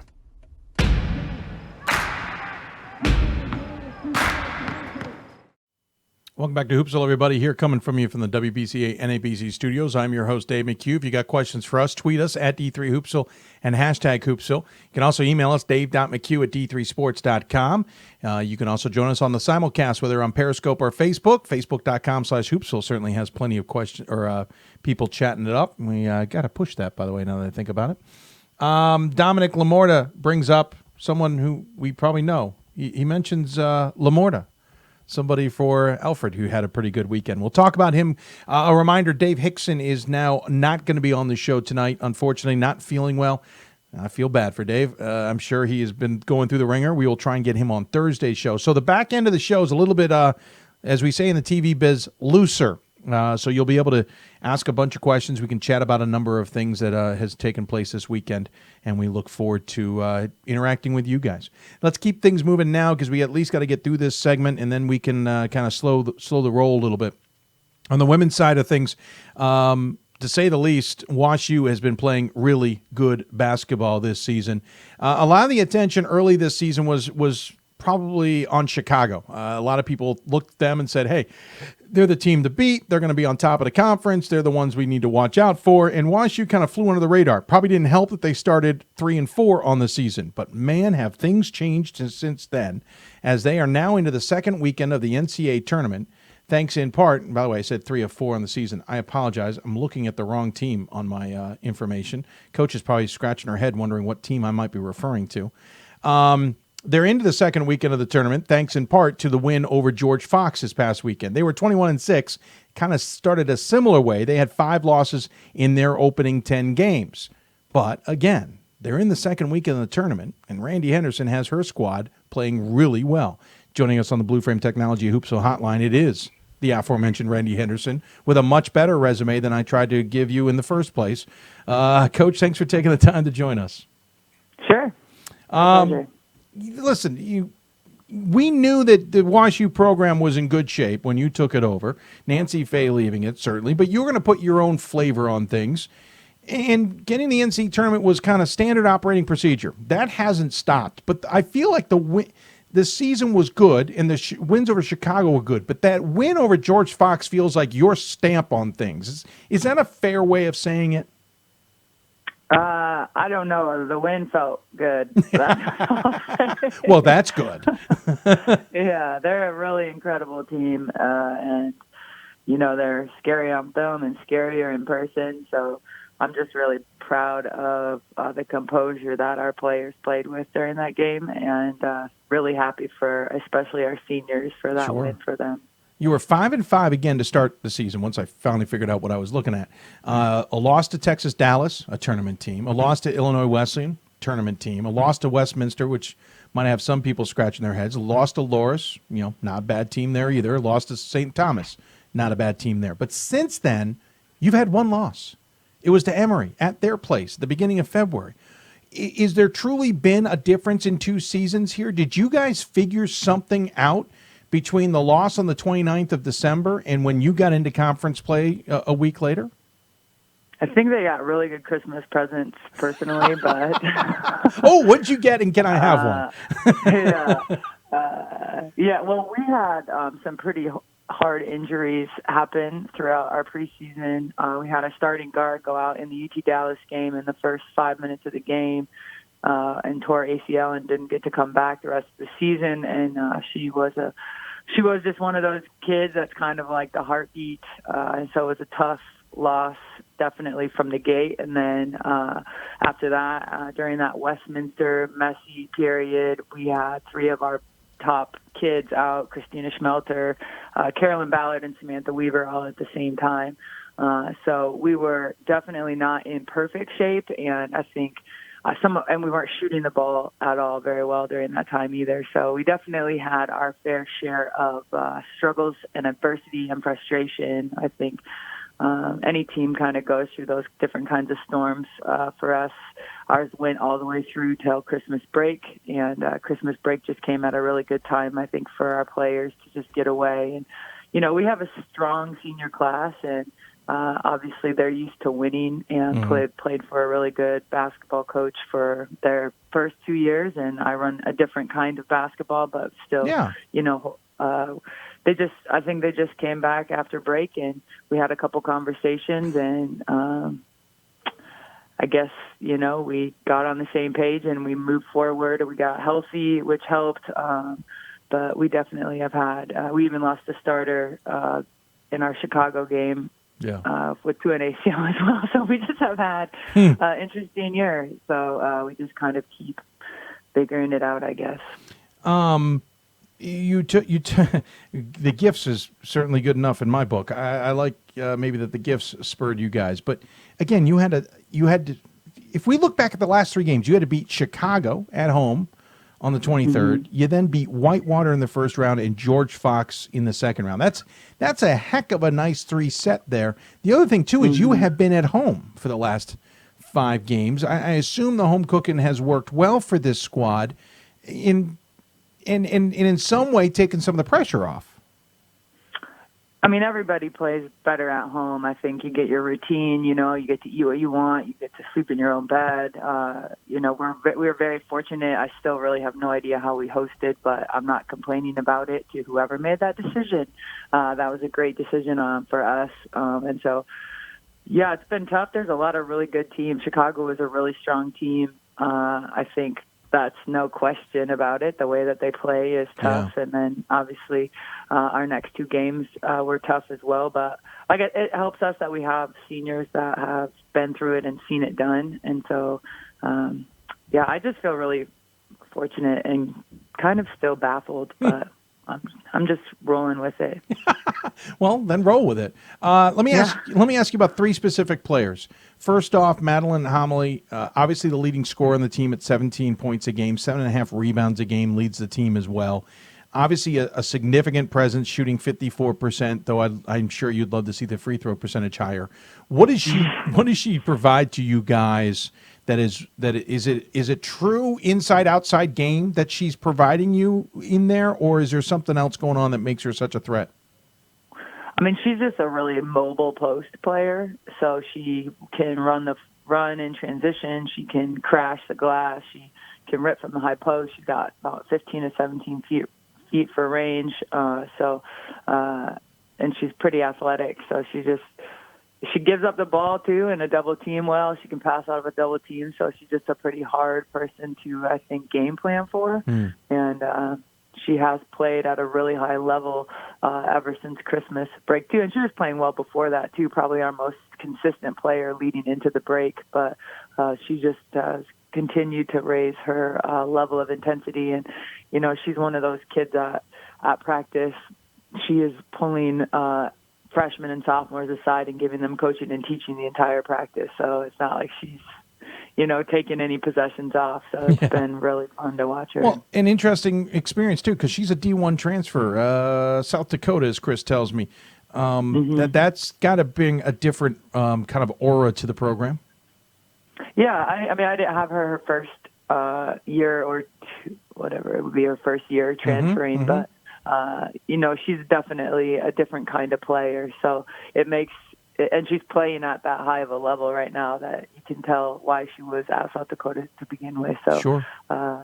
It's definitely a blessing and a bonus for us. But I think, there's a lot of kids playing in Division III that have passed on Division I scholarships or transferred, but a lot of them that have passed that are floating around, which is why when you get to, the Sweet 16, the Elite 8, and then into the Final 4, it's so tough. They're better than some of those Division I teams. Talk to me about Clark Callender. We had her on earlier this season. Wonderful chat with her for a student athlete who truly puts student in that title. She certainly seems to be the plug-and-play player for you. Obviously leads the team by a landslide in assists. But she, and obviously that's the distributor, but I know she's doing other things for you. Yeah, she's really elevated her game this year as well. She's playing at a really high intensity and focus, and she's one of those special players that has a vision that you can't teach, and so that makes it tough to guard her, and now she's able to get by defenders and finish at the rim, and she can score the basketball, and she can create off the dribble, and she can create without pressure. So and obviously it helps having a kid like Madeline who can shoot the ball so well, but in transition off the dribble, she's just doing it for us in a really energetic way. I think against George Fox, she took 2 charges that were pretty critical. She's making huge plays on the defensive end for us too, and kids are just thriving on it. So it's been really fun to watch her. The other one I'm told I have to ask you about is Caroline Ballard, hitting threes, rebounds, assists. As Chris says, does it all for the Bears. What does she do, in your opinion? All of it. I want 100 of her. She does everything. And again, she's just like the happiest kid and always positive and, always encouraging to her teammates. And you can very rarely, if ever, see that she's frustrated. She hits shots at critical times for us. But even when she's not hitting shots, she's guarding. She's so steady. And, she's just very likable. So everybody just kind of, she does everything. I told her she can't graduate. You guys are, I'm sorry, but they usually have other plans. They have big plans, too. Yeah, they do. You're right. Good way of saying it. Obviously, heading to Thomas More. For the program, this is the 5th trip to Thomas More. If anybody remembers, back in 2010, went 2-0, became national champs eventually. 2011, 2-0, ended up in the national runners-up eventually. 2015, unfortunately, lost in the Sweet 16. And 2016, 1-1, losing in the Elite 8. Obviously, you weren't there for any of that. You are heading there, though, and you at least are on the other side right now of the Thomas More pod that you might see them in the Elite 8. Granted, everybody's got to get past everybody. What do you see in your matchup coming up, though, for the potential of that opportunity? Well, I have had very little time today to watch any film. I have both my kids today, and so from what I understand, both teams are extremely good, have some very good athletes. I mean, I know I'm familiar with UT Dallas because we played UT Dallas, and they played them three times, I think, 2 times in their regular season, and then 3 times. The conference champions. So, just knowing the type of team that UT Dallas is, I know that's going to be a tough game. And again, I don't have a ton to speak on about either one. I probably will be able to tell you more in after bedtime and somewhere between 8 and 2 in the morning. All right, we'll call you back about midnight. Does that work for you? Yeah. But, obviously, I think the teams playing now, they're just all good. I mean, George Fox was an amazing team, and I think that they're just not. It's not going to get any easier. And from what I've been told, they have a really good guard, a couple good guards that I'm going to have to pay attention to. And then just as a team have been good. So they're winning for a reason. Yeah, that's fair. Everyone's winning it for a reason at this point, right? Yeah. Well, Coach, I appreciate the time, especially on a busy night for you as well. And good luck this weekend on the trip out there to Kentucky. As always, we give the coach the final word. Any final thoughts you'd like to share with those who may be tuned in? Yeah, it's been fun. It's awesome being back in Division III, and I appreciate all you guys do. Well, we're glad you're back, too. Congratulations, and keep on enjoying it, and we'll look forward to talking to you and about the Bears down the road. Sounds great. Thank you. Absolutely. Randi Henderson joining us on the Blue Frame Technology Hoopsville Hotline.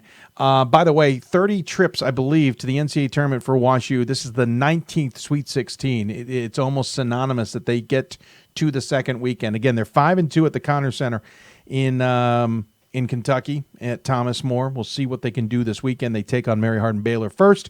And the other side of that pot is Thomas More versus Transylvania, which, by the way, I also think is going to be a really good game. No one's paying attention. That's 1 and 2 in the Great Lakes taking on each other. Thanks to Randi for joining us here on the show for the Bears, who are 21-6. We'll take another break, continue talking women's basketball. We'll come back out to the East Coast and talk DeSales. Fred Richter will join us to talk about his team and just how well they're playing. Could this actually be the best DeSales team that's ever been put on the floor? Well, we'll find out what Fred has to say about that. You're listening to Hoopsville, presented by D3Hoops.com from the WBCA NABC Studios. More Hoopsville when we come back. I learned a lot of valuable lessons playing college football. I never thought about the health benefits of exercise until I actually started to talk to coaches in college. It's not only just for performance, it's for life. My coaches instilled the importance of well-being, not only building up strength, mental health, getting enough sleep, eating properly is all what it is to be healthy. I decided that I want to go into personal trainer and share my knowledge that I obtained in college about physical and mental well-being. UW-Eau Claire and Mayo Clinic Health System are creating amazing opportunities for students from across the Midwest. Our collaborative research agreement allows students to work with world-renowned physicians and scientists. And with more than 80 majors, UW-Eau Claire is the perfect fit for those who dream big and are ready to change the world. Big shots. Big dunks. This trophy is not given. It must be earned. The 2019 NCAA Division III Men's Basketball Championship, March 15th and 16th at the Allen County War Memorial Coliseum Arena in Fort Wayne. With his third triple. Visit ncaa.com/tickets and secure your seats today. College basketball lives in Kansas City at the College Basketball Experience at Sprint Center. The College Basketball Experience is the place to get your game on. It's not a museum, it's an experience you won't forget. Discover the history of the game in the National Collegiate Basketball Hall of Fame, featuring the Gallery of Honor, Mentor's Circle, and Honor Theater. Suit up in the latest CBE logoed Nike gear at the CBE Hoop Shop. Elevate your game today and visit the house that college basketball built.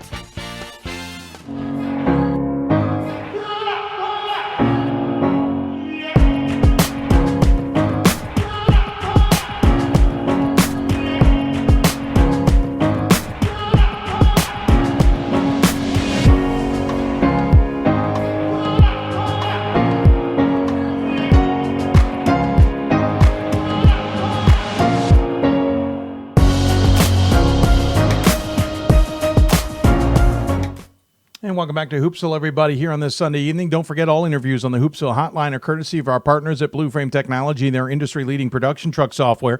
Is your college ready to showcase its teams through a reliable and innovative video streaming service that won't break your budget? Blue Frame's advanced digital broadcast tools will help take your broadcast to the next level. Learn more today by visiting www.blueframetech.com. That's blueframetech.com, and tell them I sent you.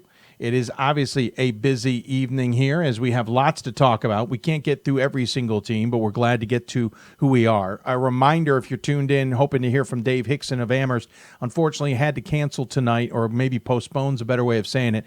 Not feeling well, and we certainly understand that. This is a tough time of year for coaches and players. We'll look forward to maybe talking to him as early as Thursday or when we can. No guarantees we can get him on Thursday, but we'll do our best. Hopefully he's just feeling better. Of course, the team will be hosting this weekend, which will make things a little bit easier, I'm sure, for the ball coach. All right, so still talking women's basketball. DeSales is having a tremendous season, 27-2 this year. Those two losses came in a span of 3 games at the turn of November to December. They lost to Scranton 63-58. Oh, by the way, they're still playing in the NCAA tournament. They beat Gwen and Mercy, and then they lost to Sage in a game that even their own players would tell you was a head-scratcher. They've been undefeated since. Got a win over Middlebury, 70-55, to advance to the Sweet 16 round of the tournament. They now will head to Brunswick, Maine, to the home of Bowdoin. Well, they'll take on Ithaca in the Sweet 16. What should we expect of the Bulldogs? I have said it a few times. This might be the best Bulldogs team that's ever taken the floor. What does Fred Richter think about that? Joining us on the Blue Frame Technology Hoopsville hotline, it is the aforementioned Fred Richter. And, Coach, you got a really good team on your hands. Is this one of the better teams you've ever coached? Absolutely. They're certainly in the top 3 and sort of a whole different category in their own. We usually rely on some big-time scorers and play some good defense. This group relies on pressure defense, full court the whole game, and it doesn't matter who scores. We have 8, 9 kids that are capable of scoring double figures any night, and it sort of keeps us mysterious to other teams as well. Yeah, you feel like you've got more options with this squad than even your last Sweet 16 unit. It feels like you've got, if you're going to shut down one, there's 3 others that can hurt you. And defensively, you definitely feel like a strong unit. But, man, you're putting up a lot of points this year, Fred. Well, most of it's defense generated. We really do get a lot out of the deflections, the steals, the rebounds and go. We just we really put a lot of push on the ball, and it gives us opportunities in the open court. And we do have one of the best point guards in all of Division III in Morgan Vermillion, who makes sure that the ball gets to the right people when we do get on the run. And, in fact, many times she's the one who gets the ball and can go coast to coast, as she often does. Again, you're going on this long run since you lost. I mean, your 2 losses were Scranton and Sage. And when you had your senior captain on the team or on the show, she talked about that Sage one being a bit of a head scratcher. What happened in that stretch? Granted, Scranton's a good team. We're nothing against that. But what happened in that stretch? And did it almost kind of re-trigger something with this unit that you guys have held on to since? Well, we sort of broken the season up into some realities of what our team was about. We were a little disappointed in our team last year, and we played a number of teams that beat us early. So we called that our revenge tour, and we were scoring and pressing like crazy and scoring over 100 points in games. And then we got to Scranton, who was awfully good, a little more seasoned than we were because we were starting 2 freshmen after those first 5 or 6 games, and we went up there and had a tough injury to Leandra Sterner that we had to deal with her not being able to play much in the second half, and that transition was a problem. But we lost an awfully good team on their home floor, and that's what made us think that we can be who we think we can be. Unfortunately, 3 days or 5 days later, we went to Sage and forgot that you have to defend, and that every game's for real, and that people don't roll over just because you scored 100 points a few times and played Scranton tough at Scranton. And Sage deserved to win. They came to play. They made plays at the end of the game that we didn't. And from that, we called those 2 games our reality check. And ever since then, we've been on our MAC run. Our MAC run has ended, and now we're on our NCAA run. And the girls have just bought into the whole defensive thing and getting the pressure in every game, not when they feel like it, not when the opponent is supposed to be excellent, just being in a consistently defensive mindset. Yeah. You have 3 seniors on this team. You're led by one scoring-wise in Leandra Sterner at 14 points a game. You also, Sterner's only played in 14 games, but Samantha Shinkus is actually your other leader at 13.2. The other senior, who I was trying to get to before I botched that one, Morgan Vermillion at 13.1 points a game, and Avery Jordan is your other one in double figures at 11.9. You've got that senior leadership, but it's also these underclassmen who are stepping up at just the right times as well, is it not? Absolutely, almost from day one, to be perfectly frank. Sammy Shinkus and Avery Jordan have started every game, every scrimmage. They just fit in right away. They caught on real quickly that our seniors were selling defense as well, and they got themselves ready. They're pretty tough kids. They come from the same high school. They know each other really well. It was good chemistry and again, senior leadership that got them involved right away, as well as the other 3 freshmen who right now we have a rotation of 9 with Leandra Sterner done for the season. Right. And that rotation of 9 has 5 freshmen in it. And that's amazing. I mean, you're willing to go that deep into some, well, and granted, at this point, freshmen aren't freshmen anymore. But True. they haven't gotten any NCAA experience either. So you're willing to go deep into some who haven't been in those situations before, and it's working well. Well, they're just tough kids. They want to play. They understand big games. Don't get me wrong, but it's not like it gets in the way of their performance. Sure. They're just hungry. They want to do well. They don't like to let each other down as teammates. especially on the defensive end, and that's really what makes us tick. So you've got some quirky in pregame stuff. I'll have to admit.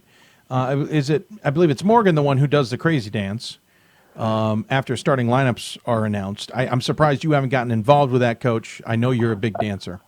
But then Emma Stanfield is singing the national anthem too.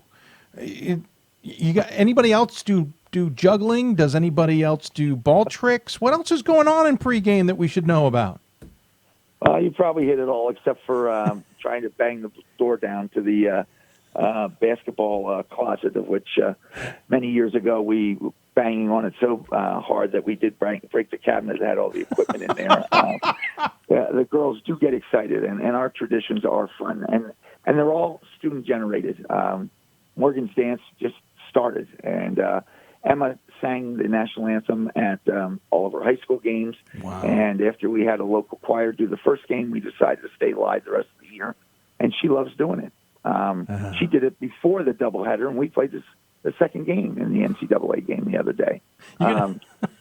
You can insist that she do it up there in Brunswick?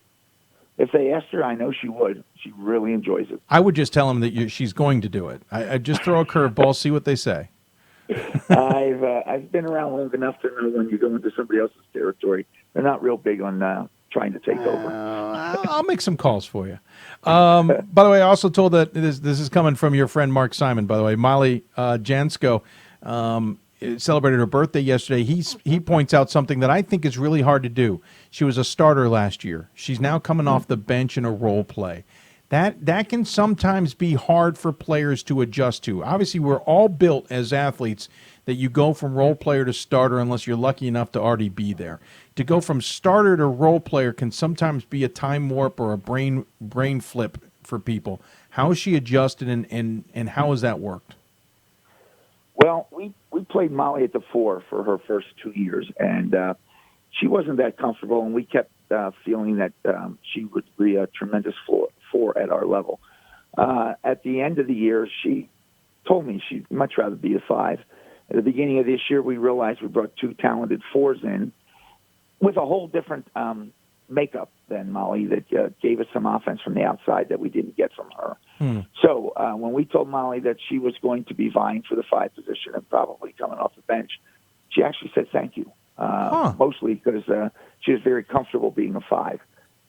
Molly has bought into the whole collective success thing. She's not one of these kids who is just wondering what happened or getting into the whole drama of what changed. She just accepted her role and plays awfully hard. One of the reasons I think we do well is our 10, when we had Leandra, would go head-to-head every night in different groups of who was blue and who was white. So Molly got to play against a 6'2" kid every night, and Bridget got to play against a 6'1" kid every night, and our 6 guards in the rotation were banging heads every night. So it made us, it seasoned us rather quickly.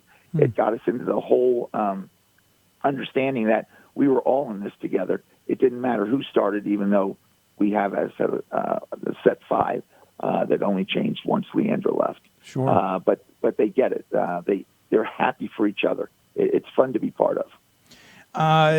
So ahead of you is Ithaca. Interesting enough, you beat a South Region team in Shenandoah in the first round. You beat a Northeast Regional team in Middlebury in the second. You'll now face off in an East Regional team for the right to face off against East or Northeast. That was just my little way of having some fun.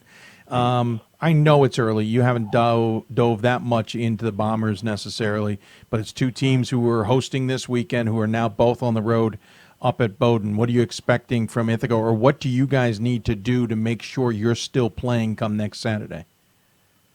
Well, it's real important that we not lose our identity, and I think we made that very evident in the first 2 games. We are who we are. There's no secrets. We're going to put some full court pressure on. We're going to try to get points out of transition. We're going to try to make offenses uncomfortable, and then we're going to attack. And I have this thing, and it's finally come to fruition, that if you're going to be a very good NCAA team, you have to be able to score double figures at every position. And between the 2 kids that play each position, we do that. And it's fun for us to combine their numbers and show them to them, of which they're very happy about, so that they're doing their part. So we can score double figures at the 1, 2, 3, 4, and 5, and it does add to the frustration of trying to limit certain things that we do. Interesting. That's a great way of looking at it. Quickly, do you know your travel plans? I suspect, obviously, it's going to be by bus, but will you be stopping at LL Bean on the way up? Well, we have an LL Bean right in Center Valley. Yeah, but you don't have an LL Bean like they do in Freeport, Fred. That's another city up there. I believe me, I've been there. But our girls are typical middle-class kids.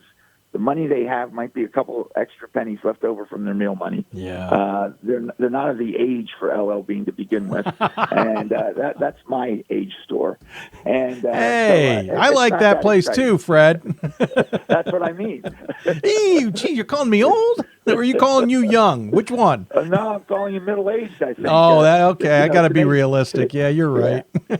Today's teenagers just don't shop that much at LL Bean. They really don't. Fair. It's a wonderful place. I'll say that much. There was a shameless plug for Maine. That place went from a regular little store to a ginormous campus in my time up there. It's amazing. So I just had to sneak that one in. How are your travel plans though? You guys heading up on Wednesday or Thursday? What's the battle plan? And I'm figuring about an 8-hour trip? We have. Somebody said 6 hours, 40 minutes. I'm thinking 7.5. Okay. Bottom line is we want to leave on Wednesday after we get a practice in the morning. Got it. So that we have some rest for Thursday and Friday, and go from there. So we haven't gotten that into full tilt yet, although the NCAA organization that pushes, we have to use their bus transportation, go through them, has already suggested that we leave on Wednesday, and I agree. But Gracia Pirelli, our women's administrator, and I will be meeting tomorrow and getting those details straightened out. Well, it's fun to be talking about those details this time of year. That is for sure. How about it? Yeah. How about it? Well, hey, appreciate the time. Thanks so much for joining us, talking about your Bulldogs and having some fun with us as well. Congratulations at winning and moving on. Good luck this weekend. As always, we give the coach the final word. Any final thoughts you'd like to share with those who may be tuned in? Well, I think it's an honor to be involved with D3 Hoops. I've been in this a long time. You've done wonderful things for Division III basketball, and I just appreciate what you do. Well, thank you. I appreciate the time. I appreciate you coming on. Good luck. Keep BJ in line for me if you don't mind. I will do that. Keep Mark in line, since I know he's listening. Keep him in line for me as well. And I will do that as well. Awesome. Take care, and we'll talk to you soon. All right. Thank you. Absolutely. Again. Take care. Fred Richter joining us here on the Blue Frame Technology Hoopsville Hotline. Again, the Bulldogs heading up to Bowdoin, Maine, where they will take on, not Bowdoin, Maine, Brunswick, Maine. They're heading up to Bowdoin. They'll take on Ithaca in their first game. Should they win, it's New Paltz or Bowdoin on the other side. We'll take a break. When we come back, Christopher Newport's women's basketball coach, Bill Broderick, joins us in a pre-recorded segment. And just a reminder, Dave Hickson, who was originally scheduled to be on the show, unfortunately unable to join us tonight. We will catch up with him in the near future. You're listening to Hoopsville, presented by D3Hoops.com from the WBCA NABC Studios. We'll be back with more after this.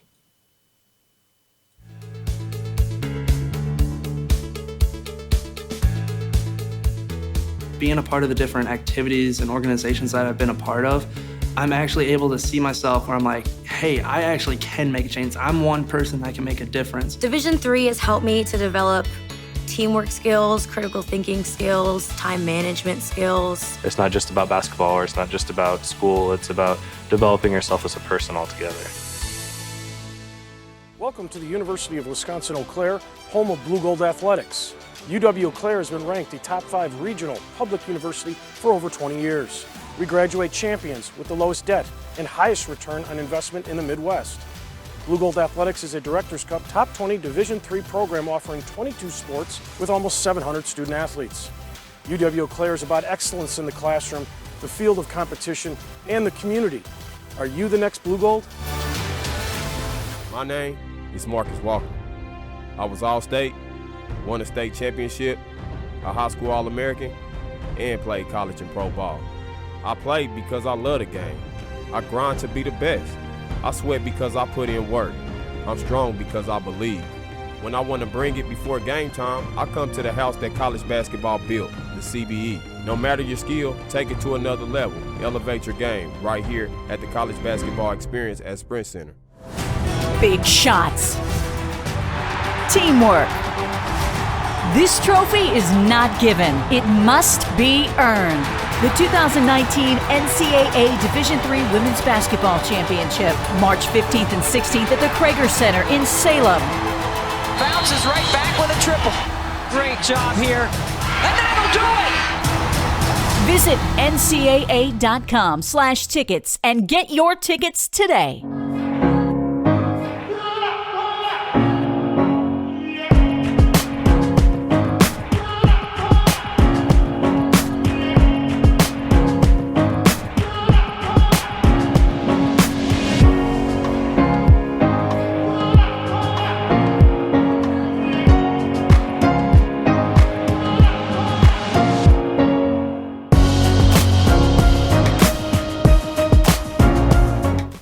Welcome back to Hoopsville, everybody. As we continue along here tonight, if you got any questions for us, tweet us at D3Hoopsville or hashtag Hoopsville. Email us, dave.mchugh@d3sports.com. You can also join us on Facebook, where we're simulcasting the show, facebook.com/Hoopsville. Also simulcasting it on Periscope, trying to answer many of your questions. If we have a number of you watching, we certainly appreciate that. Hope you're enjoying the show. It has been a good one so far, to say the least. Obviously, we're marching towards the Sweet 16s taking place next Friday. We'll talk a little more about the weekend coming up. A little bit of a recap of this weekend, certainly coming up. But we have one more interview in the show. Bill Broderick's squad at Christopher Newport has been playing very well, a little bit more under the radar than they have been maybe in the last handful of years. They got into the second weekend thanks to a win at home against the home team Gettysburg, and then dismantled Mount St. Mary in the second round. They are one of only two teams to defeat a home team on the opening weekend of the tournament. We had a chance to talk to Bill a little bit earlier today.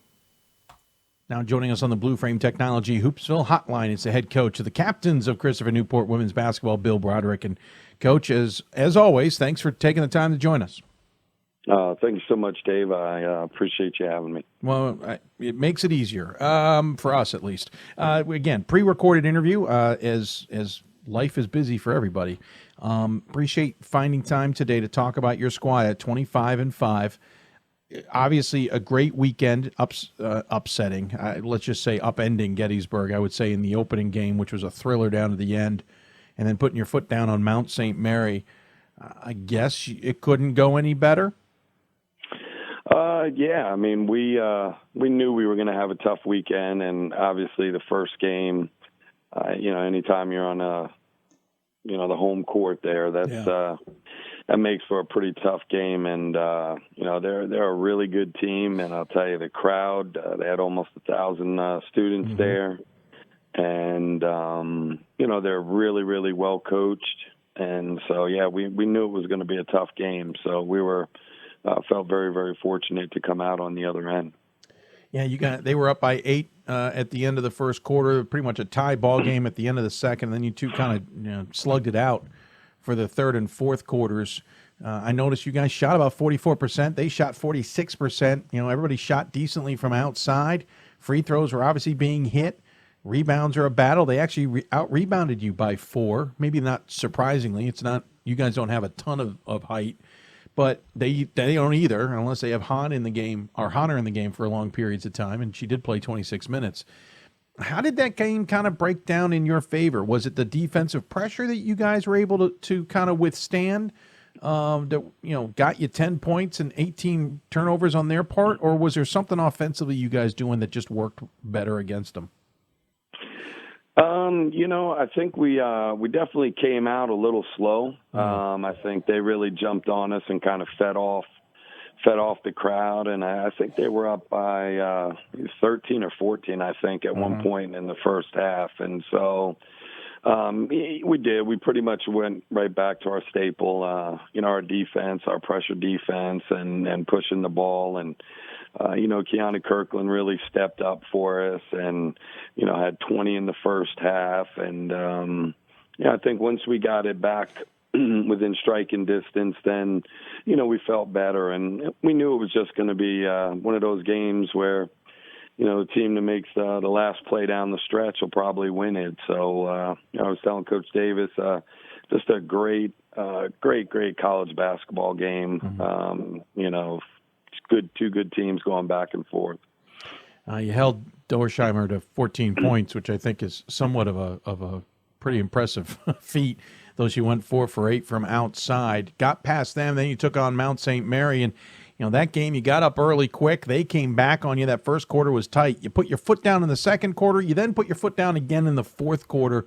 Kind of made that game a moot point. Was the matchup just work in your favor in that one? Yeah, I think, talking with their coach after the fact that they had to play against, probably the two teams that play the fastest in the country in one weekend, and only really playing 9 players in their rotation. And, Westfield State, they had a great game against Westfield State. They were down, I think, 11 or 12 in the first half and really came back. And so we knew we were going to be in for a tough battle, and they weren't going to go away easy. And so I think it was just really a combination of maybe a good matchup for us, but also, those guys having to expend so much energy in the first game and then even in the first half. And so I think when you're only playing 9 and you're playing 2 games back to back and, less than 24 hours at that pace when you're maybe not necessarily used to it, I think it probably just, eventually just took a toll on them. Yeah, it certainly makes some sense. This is a team that's, I guess, really the Mid-Atlantic in general feels like it's flown a little under the radar. And, of course, I'm firmly planted in the center of the Mid-Atlantic and seen a lot of these teams. But it feels like the Centennial and the CAC and the Landmark, except for maybe Scranton, has kind of flown a little under the radar. You guys, again, with 5 losses, they kind of got spread out in the middle third of the season, as it were. I think as a result, some people have missed the fact that you're on, I think, something like a 14-game winning streak, or maybe I'm doing my math wrong. 3, 6, 9. Okay, we'll make it 11-game winning streak at this point. Is that almost helped you guys a little bit, that the spotlight hasn't been firmly on the captains most of this season? Yeah, this has been a really unique season for us, and I think coming in we were actually picked first in our conference, which I was actually surprised because I thought we really had a lot of teams that could have been in there. I think it was one of those seasons where really any of the top 7 really probably could have won it, and so once we ended up. We did not have a lot of experience back. We do have 3 seniors, but we only have 1 junior and 2 sophomores and 10 freshmen. We ended up having, 7 major injuries this year to people that missed a lot of time. We have 3 players that are out for the season. And so we've really had to rely on a young group there. And so I think in the middle, we were just really trying to, overcome some of those injuries and get some of our freshman experience and just really kind of get things together, playing our best basketball at the end of the season. And so I think that's how things kind of unfolded a little bit. In talking about the region and, being on the RAC, the Mid-Atlantic RAC is, I think, Scranton obviously is always going to get the respect that is obviously due to them as one of the top teams in the program, in the country, I should say. But, also when you look at it, there's 16 teams left and, 3 of them are from our region. And, Haverford obviously had a, phenomenal game against Tufts. Yeah. And then, the toughest thing is we had, this year we had 6 teams from our region in the tournament, but unfortunately 4 of us were in the same pods. Yeah. And 2 of us matched up with each other in the first round. And then there was another matchup in the second round. So we were basically eliminating each other, and now 3 of us that are all left are all in the same pod again. Yeah. So I guess that's maybe just kind of how it happens sometimes. But so I think if we were actually spread out a little bit more, Who knows what could happen. But I think, maybe we didn't get maybe some of the same headlines as some of the other schools, but, Messiah's 28-1, and Scranton's 27-2, and we're 25-5. And like I said, Gettysburg, I think, could have easily won a pod if they got a different draw. So Haverford. So I think we're every bit as strong. We just maybe didn't have quite as many teams. Yeah, it's certainly an interesting way of looking at it. And obviously, you've been on the rack along with, a who's who list in the Mid-Atlantic of coaches. Those Mid-Atlantic calls may be both fascinating and silent for many reasons, because all you guys coming off the calls when your own teams are being discussed. But we'll move on. The old adage is, at this point in the season, freshmen are no longer freshmen. That said, you're in the NCAA tournament. You got to introduce them to that experience. How much did it take them to kind of get up to speed this week, or were they ready the way you guys just normally play? It was a normal game. I think they did get a lot of experience, so I think they were probably more ready than most freshmen. But I still think once you get into that environment and the credentials come out and the limitations on practices, and you definitely feel a different vibe. And then to come in that environment with that type of crowd, I definitely think you saw a little bit of wide-eyed there early. But I think once we just kind of got into doing what we do, it was just kind of old hand up. Mm-hmm. Talking to Bill Broderick here, head coach of the Christopher Newport Captains. They move on in the NCAA tournament to the second weekend. You were talking about knocking off Mid-Atlantic teams or facing each other in the same pod. You've got Scranton at Scranton. Not an unfamiliar foe. And again, had tongue-in-cheek about the conference the RAC to some degree. You know Scranton well, and you know their coaching staff well. I know it's just Sunday here, but how are you prepping for that game? And is there any game from earlier in the season that you can tap into to kind of get your team's mindset ready for what Scranton will bring to the table? I've watched a little bit of film, and obviously being in our region, very familiar with both them, and we had a chance to play Messiah this year, so pretty familiar with everybody. But we haven't dove into it too much. We were waiting to see where we were going. I was pretty sure geographically that we would be either at Scranton or Messiah, but so yeah, I mean, they're obviously a very, very tough opponent. Trying to play them at their place in front of their crowd with the experience that they have and the just the history of the program. We know it's going to be a very difficult task for us. And, looking at it at the middle of the season when, we had lost a handful of games, we were 3 games behind in our own conference. And so I think at that point there were a lot of people that counted us out that, we would even be in the tournament. So to be at this point and to overcome and, get to the point where we are and now to make it, back to a 4th Sweet 16 in a row. It's just, I'm just really, really proud of my young ladies. And I think at this point, it's not very often in our program that we get the chance to be the underdog. And so, these last few games actually being the underdog and really having no pressure on us, just the ability to go out and, challenge the home team is a nice position to be in. So. And we talked about the middle of the season. At one point, you guys lost 4 of 9 games, 5 of 13. For anybody else, that's okay, fine. We can handle that. For your program, to where you guys have come, that's abnormal to some degree. We're not used to that in the last handful of years. What was the turning point to get into what is now this 11-game losing streak? The last game coming to obviously a tough place and a tough coach to go against in York. You then had St. Mary's after that, but it's not like it got any easier because you had Southern Virginia to get past as well. What turned after that stretch to get you where you are now? I think there were a handful of things. I mean, we really had to come to grips with losing our starting point guard and our leader, which is always difficult, talking about a 3-year starter.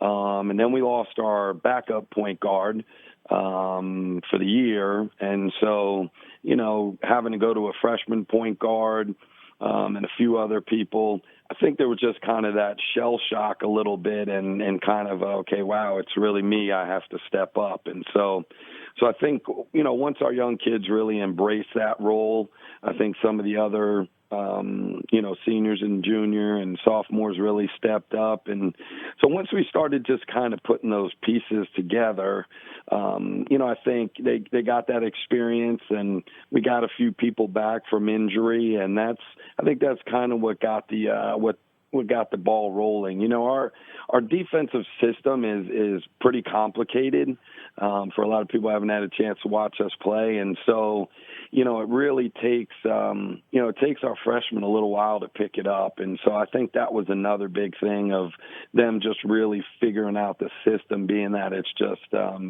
so unique and just not something they're used to doing. So I think a lot of those combinations have really put us to the point now, and people kind of figuring out their roles and, all of those things when you're kind of putting together a new team. Quickly talk about the leading scorers. You got 4 essentially in double figures. You got Kiana Kirkland leading the way at 12 points a game. You also have Jessica DiIII, who's almost a double-double, 10.6 points, 7.1 rebounds. You got Sandra Fan at 10.5, and I always round up. Jessica Foster at 9.8 is really a double-figure score for you as well. And that's not against Tanner or Twellinger either, because they score plenty of points as well. It almost feels like pick your poison to some degree when a team matches up with you. Yeah, that's kind of been one of our calling cards really since I've been here. Last year, averaging basically about the same amount of points, close to 80 a game. And, last year we didn't even have a single digit scorer. So this year for us to have 4 double-digit scores, even though maybe they're barely, has been a little bit unique for us. But yeah, we've never relied on one person. We've just tried to kind of take advantage of where we feel our strengths are and where we match up. I think, we obviously play one way defensively, but offensively we've got a lot of versatility, and we can play a lot of different ways. We can score inside. We obviously are shooting the ball really well from outside, and we probably, penetrate better than either of those. So we can really score in a lot of different ways. I think it's just a matter of what the other opponent is doing and, where we can kind of capitalize. Well, I appreciate the time, as always, breaking down your team. Good luck against Scranton coming up on Friday. Game time looks to be about 7 o'clock Eastern time. We'll look forward to seeing that matchup and many others as we whittle our way to Salem, Virginia, which, geez, for you guys, if you're there, is essentially a home game on the other side of the state. As always, we give the guests the final word. Any final thoughts you want to share with those who may be tuned in? Yeah, I think first what I'd like to say is just really give a big shout out and a thank you to all the folks over at Gettysburg. They did a phenomenal job this past weekend and really took care of us and the other teams and, made it a great experience for our young ladies and everything to Coach Davis and their staff out there, totally first class. And so we really, really appreciate that. And then secondly, it's really just thanks to you and your staff and all of the coverage that you provide for women's basketball in Division III. It's really nice for our players and our families and our fans to have such a source to go to and really stay in the know. So really appreciate all your hard work. And, we're just looking forward to having an opportunity to play a team like Scranton and doing the best we can and leaving it all on the court this weekend. Well said. Thank you for the time. Take care of yourself and at least safe travels. Oh, thank you, Dave. Absolutely. Bill Broderick joining us here on the Blue Frame Technology Hoopsville Hotline. Again, Christopher Newport heading off to Scranton, and they'll play Scranton, the hosts, on Friday. When we come back, we'll continue talking to some of the women's programs who are still dancing in the tournament. You're listening to Hoopsville, presented by D3Hoops.com from the WBCA NABC Studios. Back with more after this. We are the coaches of women's basketball. We are leaders and teachers, dreamers and winners. We are professionals who conduct ourselves ethically and with integrity. We place the education, safety, and well-being of the athletes we coach above all else and teach them the fundamental values they need to succeed in life. We are coaches united for the good of our game and those who play it. We are the WBCA.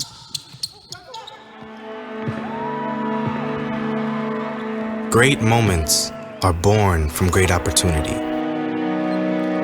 That's what you have here tonight. That's what you've earned here tonight. This is your time.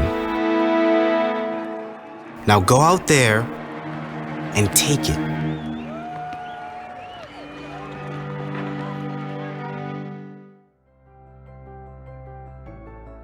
It's on us.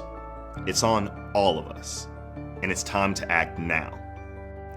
It's on us to start the change. It's on us to be the change. It's on us. It's on Division III. It's on all of us to stop sexual assault.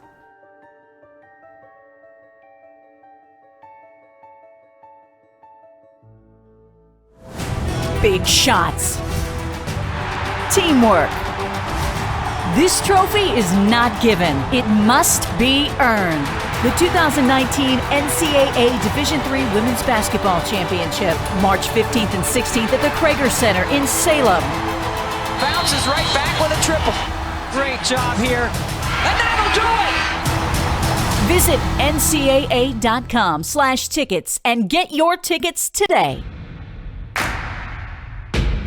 It starts right when you hit the court. You imagine your finest moment. The game-winning shot that gets you to the dance, a monster dunk or no-look pass, and cutting down the net. Sports lets us dream of our own success and prepare us for our finest moments on and off the court.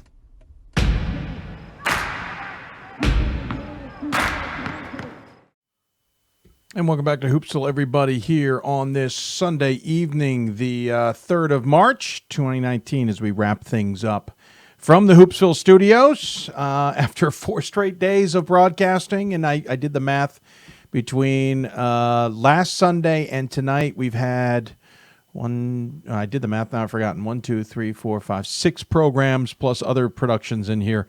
If you haven't gotten used to these studios, I'm sorry. Don't know what you've been watching.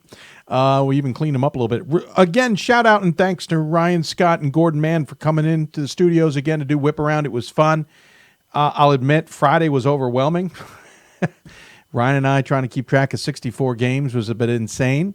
But Gordon getting in here for the 32 was outstanding. A lot of fun, to say the least. And we appreciate all of you who tuned in as well. Wish there were more of you, but we certainly had a lot of you. And want to thank NCAA and Turner Sports as well for allowing us to do the programming.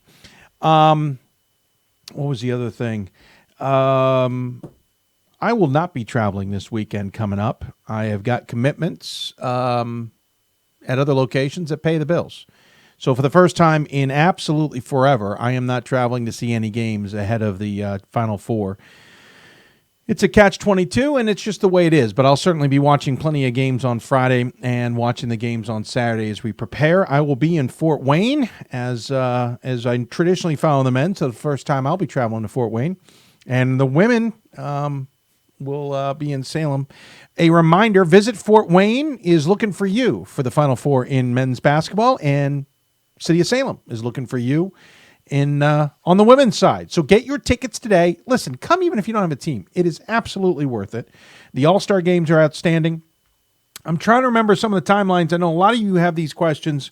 I don't have it off the top of my head, but all regions will come out, I think, by the end of the week. No. All region deadline is up tonight, and then voting, I think, takes place this week, and I think all regions come out the beginning of next week, and then all Americans come out right before the championship games for both men and women. All-Star team, I believe, will have the men's vote for the last 2 players sometime this week, though I'm honestly forgetting some of these factors. The women will be having a vote. We'll have more information on that at a later time. And then usually those rosters are finally announced early the week of the championships, championship weekend, or the championship week, because teams are still in place and players who may or may not be on them will be in there as well. So, that stuff's all next week. So this week's kind of a little bit quiet. We'll have plenty of coverage at d3hoops.com. We'll be on the air Hoopsville with Thursday. Now, Thursday's show, I think we'll be live. One of the commitments that has me locked down on Saturday or this weekend has a little bit of me on Thursday potentially. I need to double check if there's a game Thursday or not that I need to be a part of. I don't think there is, thus we'll be live. If for some reason I do have to be committed elsewhere, we will still put a show together for Thursday and just publish it on Thursday. It'll be a podcast, no video on that in that sense. But there will be a show Thursday, whether it's live or pre-taped is yet to be determined. So bear with us with that. But stay with us on Twitter, stay with us on Facebook and elsewhere. We'll announce those things when we can. By the way, the Jostens finalists are out. There is plenty to go through to determine who we think is the best overall player. Remember, the Jostens Award is not about just who's the best player on the floor. It's also about who excels in the classroom and in their community. The finalists is a who's who list. On the men's side, Ben Boots from Oshkosh, Austin Cohn from Roger Williams, Cooper Cook from Nebraska Wesleyan, Robert Duax from Platteville, Nolan Ebel from Augustana, Marcus Echeverria from Nichols, Cam Fales from Hanover, Ashton Francis from Wheaton, Sam Gabbard from UC Santa Cruz, and Jordan Jenkins from Willamette. On the women's side, it's Laura Bondi from Smith, Emma Dorsheimer from Gettysburg, Hillary Hellman from Case Western, Maya Howard from DePaul, Brianna Moore from Bridgewater, Hannah Neild from Gallaudet, Victoria Penna from UT Dallas, Hannah Spalding from St. Thomas, Madison Temple from Thomas More, and Jess Volmelker from Teal. Some vote on just the player primarily. Some, like myself, consider all three. Very much like the Ghilardi Trophy, by the way, I should point out. If you're wondering about the kind of trophy, it doesn't mean it's the same as the Player of the Year from D3 Hoops. That is an on-the-court thing primarily. So you can have different winners in that category, just as the Ghilardi Trophy and the Player of the Year can be different winners in that category as well. So the Jostens is out. That is a fun thing. Looking forward to going through all these resumes. Though sometimes it can be overwhelming, and I certainly look back at my college days and realize how much I wasn't that kind of student. I got plenty out of my college and my education, but these students take the term student athlete to a whole nother level, and they should be proud of themselves to even being named finalists. So again, the hosts have been announced. On the women's side, really, to be honest with you, if you were with us with Whip Around, we knew where these were going. Thomas More will be hosting the Thomas More Transylvania Mayor Hardin Baylor WashU pod. Scranton will be hosting the Scranton Christopher Newport Messiah Tufts pod. St. Thomas will be hosting the St. Thomas Amherst Oshkosh Wartburg pod. Bowdoin will be hosting the DeSales Ithaca SUNY New Paltz Bowdoin pod. The only thing that's odd about it is the only one that's not at the top of those brackets, which is traditionally where the NCAA will put a team that's probably a shoo-in for hosting, is Bowdoin. But that's the right decision based on criteria.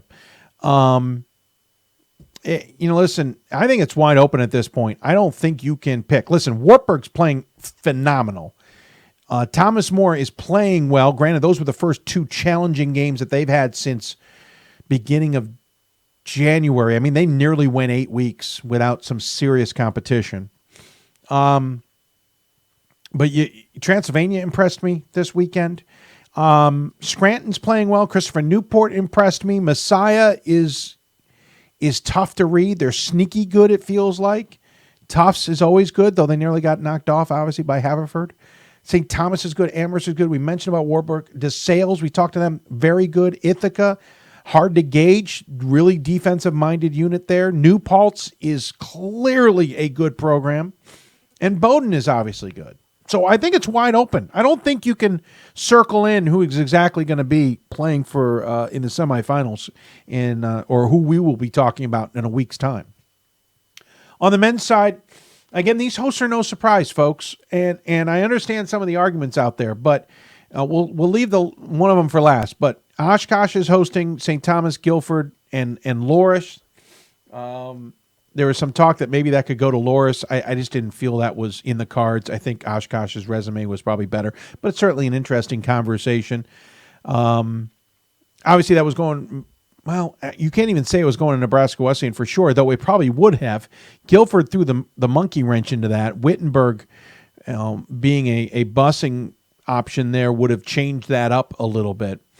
Augustana is hosting, and the only reason they're hosting is because some things didn't go the way the committee anticipated them going. I mean, I think the committee expected Worcester to get through, and that would have allowed possibly a hosting opportunity maybe at Wheaton. Well, not at Wheaton. Obviously, Wheaton's the one that got through. So Worcester probably would have ended up hosting that if they had won, because you can't get Marietta to Augustana, for example, or Oswego to Augustana, so they would have gone to Worcester. So Wheaton winning that threw a monkey wrench into that, and Marietta to Wheaton is a couple miles over 500. Listen, if we were really penny pitching, they would have said, listen, they're a couple miles over 500. By that, we're going to make them bus, and we're going to save money. We're sending this to Wheaton. But no, they're going to Augustana. Oswego's got to fly. Marietta could fly. It's up to them. If they want to. They may very well bus. Amherst is hosting. You know, last year this was the one where Swarthmore got the weekend that kind of surprised everybody. But Amherst was obviously a shoe-in here. Randolph-Macon was the only other one that would have had an opportunity at it, but I think losing in the ODAC championship ended that opportunity. So Amherst hosting. Nichols is obviously nearby. Swarthmore is not that far away. Randolph-Macon's got the longest trip here, up 95 to some degree. To be honest, they'll head up 95. Well, I mean, there's an outside chance, I guess, they could jump on 15 and go around Baltimore and D.C., but I don't think it's worth the effort. So they'll probably take 95 up through Jersey, up the Turnpike. Now they could cross through New York and then go to the southern side of Connecticut up through Hartford. But I would tell them to go up over what I call the Tappan Zee, the old Tappan Zee, now the new whatever bridge, and go up through that way. But that's how Randolph-Macon will get there. Upper left, there was some talk about why isn't Whitman hosting, and I'm going to be blunt here. I think we aren't understanding how lucky we got to see Whitman hosting this weekend, to see the opening 2 rounds in Whitman. Because remember, George Fox did not host on the women's side. And George Fox and Whitman scenarios were very much identical. George Fox being the only team out of the Northwest Conference. There is a handful of teams in Texas. Obviously, there were 3 teams in Texas, and that might have changed the women's conversation slightly. And there was a team in the West, in the SCIAC. In the men's side, there were just 2 teams in Texas. If we were talking about pinching pennies and limiting flights, the NCAA would have come back to the men's committee and said, you need to fly Whitman and that SCIAC to Texas, and you're hosting a pod in Texas. We would have been up in arms about it. We would have been angry about it. We would have been irate about it. We would have been pissed about it. Rightly so, because Whitman deserves to maybe host. But that's how it's been over the years. And Whitman hosted, and they sent 3 teams there. They flew a California team and 2 Texas teams there. To then indicate that we should have Whitman in the current structure of budgets, that Whitman should be the ones hosting this weekend too, I think is a little bit ludicrous. And yes, I'm using a big word there. Would I like to see Whitman hosting? Absolutely. Do they deserve it? Maybe. Let's not forget Whitman's resume when it comes to criteria is not earth-shattering. It's good, though, don't get me wrong. As the number 2 team in the country, okay, sure, we can make that argument, but that's not part of the conversation, the NCAA. But to send 3 teams there the first weekend, then send another 3 teams there the second weekend, that's 6 flights. We hardly ever see 6 flights in a tournament, period. We will see how many?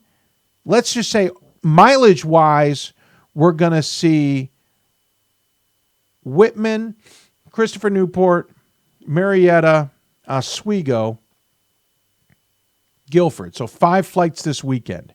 If that had gone to Whitman instead, we would have seen Williams, Christopher Newport, Hamilton, Guilford, Oswego, and Marietta. 6 flights. So it's a savings of 1 flight after we already spent 3 flights in the first weekend just to one city. Just to one city. So we're going to have 8 flights this tournament, and we're asking for 9. And that sounds like nothing, but that's enough. I'll kid you not. The 8 flights that we have on the men's bracket, and flights is a relative term, understanding that Marietta may bus. But the fact that there's 8 flights on that we're seeing, don't be surprised if next year there's handcuffs on the men's committee. I'll say it now. Do not be surprised if next year we are restricted on the men's side of seeing flights, of seeing creative, flexible options. Let's say Whitworth and Whitman get back in next year. Granted, 2 very different teams, but let's just say it gets back in. And everyone's screaming bloody murder, those 2 teams should be separated. How much you want to bet it doesn't happen because there's 8 flights? And we're asking for 9? That's my point. We have a limited budget in Division III. If people want to see all these flights, we need to find a way to bring in more money to Division III. And for all of you saying we need to make Division III more than 3.18% of the budget, I absolutely agree with you. But you need to get D1 and D2 to accept that as well. Because you have to change a constitutional bedrock of the NCAA to change that to allow more money into doing that. And for those of you who say, well, spend less money on grants, spend less money on these educational things, spend less money on that 25% of Division III's budget where we're spending X, Y, and Z on. Except that a vast majority of Division III's membership likes how Division III is spending its money. 3/4 of the $38 million allocated in the budget goes towards the 28 championships plus other championships and all that. All the championships is 75% of the Division III budget. 25% of the budget is administrative, grants, programs, etc., educational things, etc. I don't know if I want to dip any further into that 25% and take other opportunities away from student athletes other than championships. Remember, the NCAA isn't just about championships. And apparently, a large portion of Division III feels the same way. Membership is always quizzed about these things. And they overwhelmingly come back saying, we want to keep the way that we're spending money the way it is. Very few come back saying, spend more money and take it from that 25%. So we have to work in the world we work in. And don't confuse me explaining this and defending the point as suddenly being for the idea. I would love to see change, and we have fought for change quite often on this show and at d3hoops.com, and we've seen change. But that does not mean I'm unrealistic to the world out there. Until I see membership, that means Division III institutions and Division III conferences, until I see a groundswell that from that group that decides we want to spend our money differently, or they can somehow get a groundswell in Division II and Division I to get, let's say, an increase to 4%, which would basically bring in another $10 to $15 million a year. Going from 3.18% to 4% would bring in $10 to $15 more million a year about. Until I see those groundswells, until I see those movements, I know it's not realistic. And to talk about these ideas as if it's unfair and we need to fix it, okay, we can talk about it, but be realistic. Until you can get a majority of Division III to say, we want to spend 80% of the budget on championships. And by the way, what we do for basketball, we need to do for all sports. If we're going to spend more money on a championship, sending more flights in men's basketball, well, we're going to do it in women's basketball, we're going to do it in football, we're going to do it in soccer's, we're going to do it in lacrosse's, we're going to do it everywhere. Until I see that movement, I can't be realistic and talk about that, right? That's not helpful. It's pipe dreams. So let's be smart here. Stop making the arguments that it's unfair and that we should be spending money a certain way. Because let's because that's not how the division has felt about it in a vast majority of the division. And I'll repeat, until a groundswell in Division III decides that 75% is not enough, that it needs to be 80% of its budget goes to championships, and by the way, decides also where the 5% is getting cut, or 85% and where the 10% is being cut, wherever. Until that happens, we cannot sit here and talk about pipe dreams of sending 3 teams to Whitman 2 weekends in a row. And again, it's going to be every single sport, because what you do for one, you need to do for all. I would love to see 4% of the NCAA operating budget for Division III. I'd love to see 5% of the operating budget for Division III. But that money's D1's earned. That budget comes primarily from D1 men's basketball. And until you can convince Division I, which has the second biggest division out there, that you should get more money, it's not happening. And by the way, remember, I had an idea in January of how to maybe pull that off.